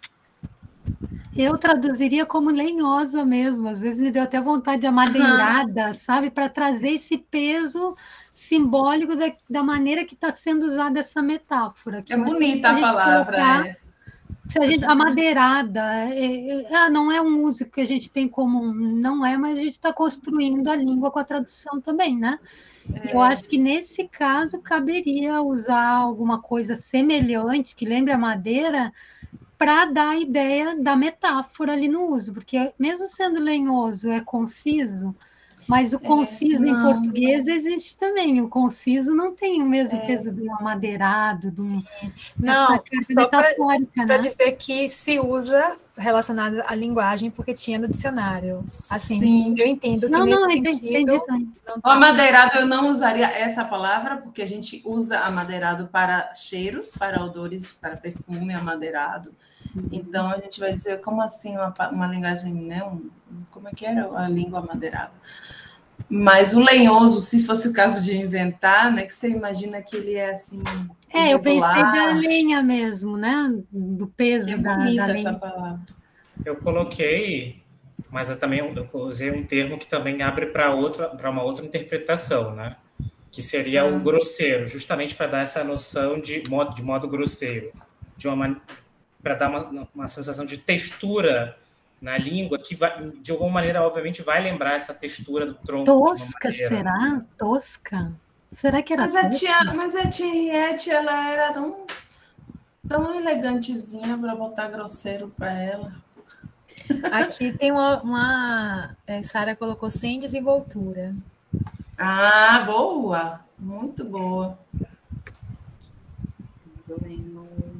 Muito boa. Vou colocar aqui também.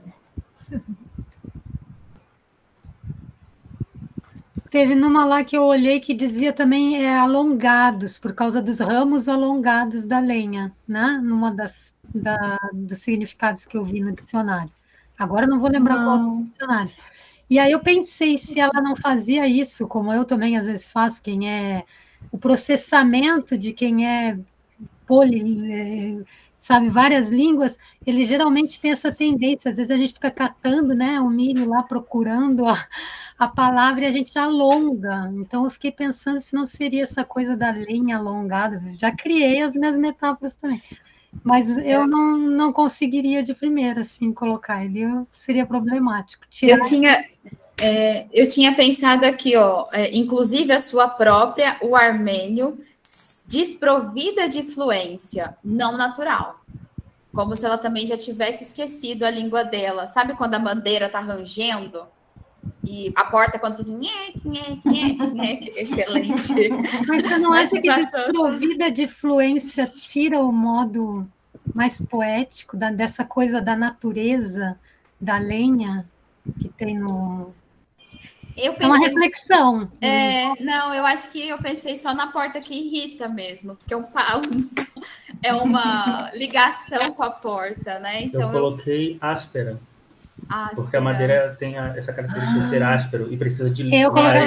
A gente, quando pega a madeira e vai fazer qualquer coisa com a madeira, a gente tem que lixar a madeira. A gente colhe, faz todo aquele serviço para deixar ela mais bonita. Por exemplo, pegar um violão. O luthier, ele prepara toda a madeira, monta o formato e tal, mas antes de pintar, para deixar pronto, ele vai lixar aquilo ali, para deixar mais simétrico, mais acertado. E aí, como depois ela fala antinatural e como um estrangeiro, então, de forma áspera, aí meio que eu pensei assim, não, com áspero, eu consigo manter a ideia da lenha, né, da lenhoso, mas também eu consigo trazer para cá com um sentido mais assim, eu entendi, né? Ela fala como um estrangeiro, tem alguns elementos ali que fazem com que ela fique antinatural nessa fala. Eu gostei Olha só, alguém botou antinatural? Esse antinatural, eu não gostei, mas eu gostei mais do meu, eu gostei mais desse do que do meu, porque eu botei artificial. E também acho que a tia Henriette é tão pequenininha, bonitinha, toda bonitinha, e colocar assim artificial para ela. Então, a sua não natural, foi isso? Seria até melhor. Mas de repente, eu colocaria eu juntaria a minha com a da Sara, colocaria assim, de forma vagarosa, sem desenvoltura, e pronto. Porque esse artificial quis dizer que não tinha desenvoltura. Aí 2 pontos, como uma estrangeira. Eu não gostei do meu artificial, eu achei que, assim, artificial, coitada, da tia Henriette. Você achou o seu artificial para tia Henriette? Achei, ela é tão fofinha, tia Henriette, pequenininha. Eu gostei do áspero, porque dá aquela coisa que arranha no ouvido. Uma palavra áspera é uma palavra que tem sonoridade. A voz, o sotaque, né? Ele tem sonoridade. Eu gostei do áspero. Eu poria áspero só se eu visse como é que ela falava. Como eu não sei como é que ela falava, o armênio, eu não sei se ela... Você não lembra de uma personagem que teve na novela, Dona Armênia, que era... Mas ela está falando mal o armênio, não está falando mal o italiano com o sotaque dela. Até porque ela falava muitas línguas, tinha mais de uma língua. Ela já misturava tudo, tá que nem eu. Então, de repente, não ficava áspero mesmo. Vai que ficava mais... Era estranho sonoro, mesmo, eu não sei.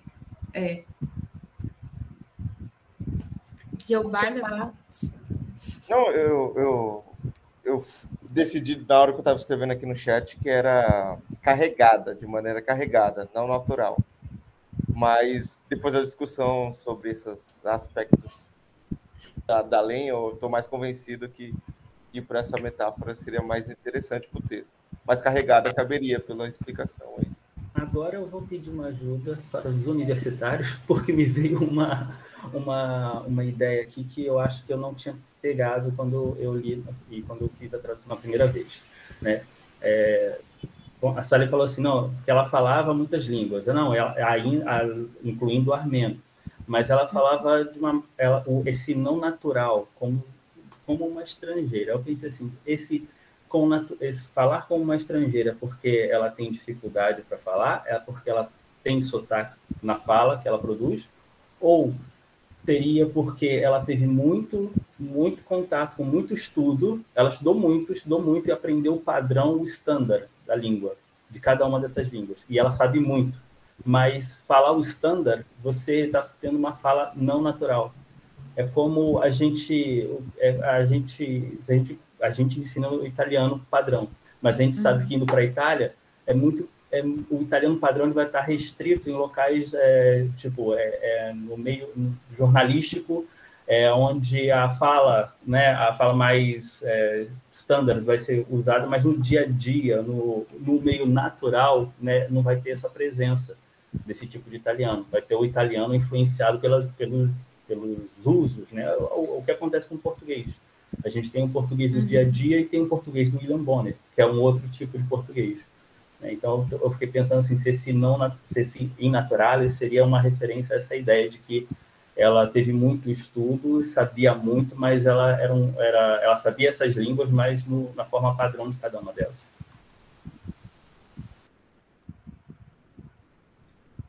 E aí, nesse caso, você usaria que palavra? E pensando dessa forma, já muda aquela parte o que eu tinha dito antes, já não vai, já acho que vai... O áspero não funciona. Não funciona. Já vai por outro viés. E você tem uma ideia do que poderia ser? Talvez... Parlava molto língua compresa la sua, em modo padronizado, talvez. Né? Ainda teria que pensar. Eu teria que pensar um pouco nisso. Eu pedi ajuda, eu falei, Carregado. O Gilbar comentou aqui, ó, como criatura da diáspora, ela é uma cidadã do mundo e, tendo aprendido muitas línguas, virou uma Babel ambulante, mais claudicante. Claudicante é uma palavra. Uma excelente Mas palavra. aí não tem a ver com o lenhoso, né?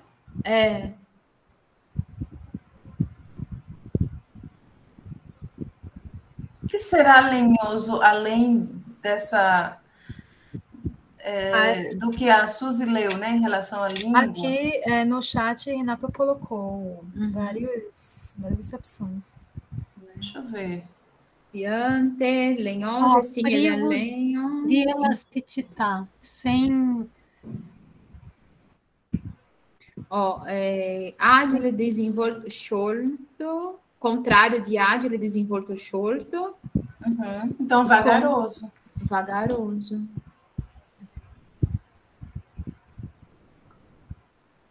Mal e sofrida.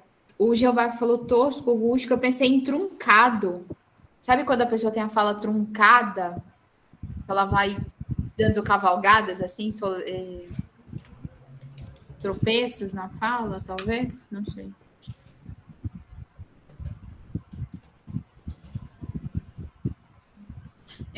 Pensei no truncado nesse sentido, de travando. Uma pessoa que pensa para falar, né? Sem essa...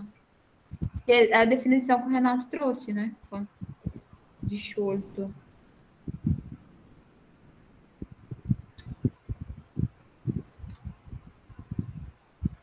Até mais, Leonardo. Leonardo já se foi. O rústico também, que ele colocou ali, né? O rústico tem alguma coisa a ver com... Mas aí fica totalmente paradoxal com que uma ideia do mar. Eu estou procurando, assim, linguaggio lenhoso. Exprimer-se... Vocês acharam o exprimer-se em modo lenhoso?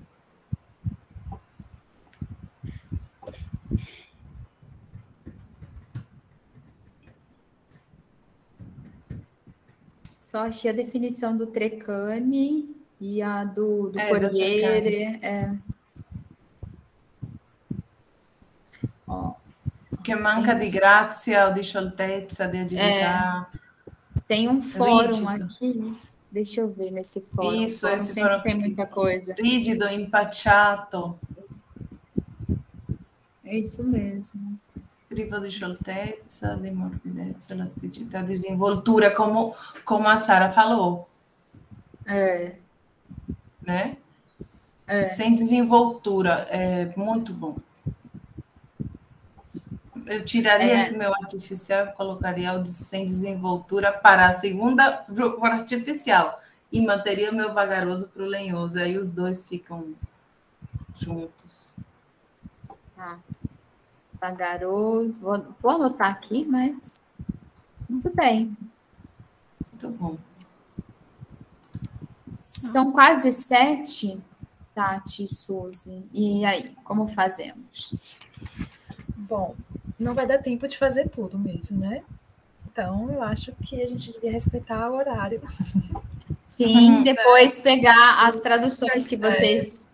Pegar as traduções, mesmo que não tenha dado tempo, já foi tão rico, porque a gente aprende a pensar com o outro, a gente aprende a pensar, a gente enriquece a nossa forma de pensar. Mesmo que você ache que você é o máximo e você raciocina super bem, você vendo como é que o outro fez um caminho, fala, tem razão, ele fez um caminho muito legal. Você acaba adquirindo essa outra forma de pensar. Sim, e depois eu posso, junto com a Suzy, juntar as traduções que vocês enviarem, preencher esse Jamboard, acho chique, a Tati falando, e a gente pode mostrar para vocês depois, compartilhar. E aí todo mundo consegue ver. Né? E a gente pode até sublinhar o que vocês, né, o que foi assim, diferente, né? As traduções que vocês trouxeram diferentes, e todos terão esse mural aí. Eu mandei essa dúvida para um amigo meu aqui lá da Itália. O que era para ele uma voz lenhosa, né? Escrevi aqui. E aí ele me disse assim, come parli tu. Deixou na mesa. Mas voce vai ser diferente. Ela tinha voce? O que era ali? Eu coloquei modo, né? É o modo. Porque voce já é diferente. Cosa una persona que parla de maneira lenhosa? Foi a pergunta que eu fiz. Aí dizer, come parli tu? Grande ajuda. A gente pode. Repetir o e-mail aqui, Suzy, para... certo. Muito obrigada, Jeová. Já colocou. Então é isso, gente. Foi muito bom, né? O livro é esse. Ele foi adaptado para filme. A Casa das Cotovias. Gente, quem achar, porque eu estou procurando, é a Casa das Cotovias, né? Aparecem são uns trechinhos. Isso, tem no Cinemil, mas eu não consegui baixar. Eu sei que o Marlon é a pessoa expert nisso. Eu duvido, só vendo. Olha. Eu só vou acreditar quando esse filme estiver aqui. Você vai receber um monte de e-mail depois. Um monte de e-mail aqui, ó. Eu não esqueci dos filmes, tá bom? Tá aqui, ó. Isso, então tá gravado. A Tati duvida. Marlon, você prova para ela que você é o meu excelente companheiro de trabalho e encontra esse filme. Mas também tem depois, quem sabe, uma próxima tradução, ver essa adaptação intersemiótica. Olha eu puxando a sardinha pro meu lado. Como foi essa tradução. E a Sara também, né? Que não está fazendo também. A Sara também, verdade, Sara. Então, assim, os experts se encontrarem a Casa das Cotovias, tá? Foi um filme muito aclamado, tem várias indicações, mas não tem ele disponível na internet. Eu só vi os vídeos falando sobre o filme. E até teve gente que esperou mais em se tratando dos dois, né? Dos irmãos Taviani. E Suzy, que é... Foi feito lá na Itália? Filme? Sim. Sim. Não tem na RAI? Em 2007 o filme. Boa, não procurei na RAI, boa. Quem achar primeiro... com um VPN. Quem achar primeiro, manda para os demais. Que era uma boa ver no final de semana, né? Sim. Muito forte, não sei se é uma boa. A leitura do filme, do livro já foi bem vista. Você leu o livro todo, não foi, Suzy? Faltou o finalzinho, mas a parte do massacre é muito forte. Nossa, é horrível. É horrível. É porque a gente só leu esse trechinho e achou maneiro. Achei doce. Bonitinho, ela falando sobre a memória, sobre o avô, mas aí quando começa a história mesmo, é bem... mas é útil para a gente, né, nesse momento. Que a diáspora dos armenos foi muito, muito pesada, né? Quem puder ler o livro todo ou partir lá para o final, assim, página 120 em diante do PDF que vocês encontrarem, é muito forte. E, assim, eu parei algumas vezes, até na descrição mesmo das cenas, da fome, da morte, do retorno, da recorrente fuga. Eu vou ler porque eu fiquei bem interessada em colocar ele no meu programa de romance. É forte. É bem intenso. É uma coisa... que eu gosto de ensinar, por exemplo, o Holocausto. A construção das personagens, a descrição dela, né, e o fim delas, eu acho. A Veron, por exemplo, é uma das que mais me marcou. Então, assim, acho que vale a pena. Você também leu o livro, Sueli?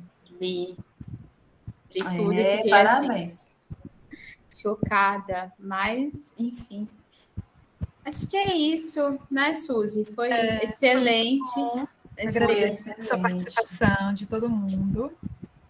Não se esqueçam que amanhã tem... Amanhã tem mais. Isso. Amanhã temos Bruno e Leonardo, que estão aqui. Quer dizer, Bruno... Leonardo já tinha... Léo saiu. Tinha que sair.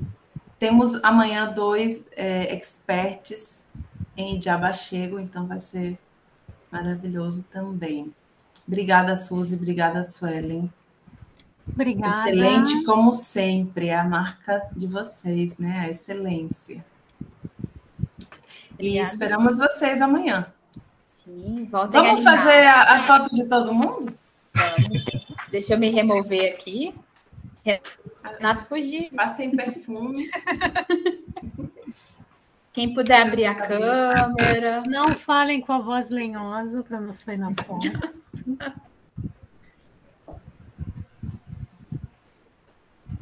Tá pegando todo mundo, Tati? Sim, mas falta... Tem 3 pessoas, né? Vá nos 3 pontinhos aqui embaixo. Isso, e alterar o layout. Aí você tem a opção alterar isso. É tipo um quadradinho, assim. Eu vou só parar a gravação. Então, eu tô vendo todo mundo aqui, mas... Aí no alterar layout, você vai para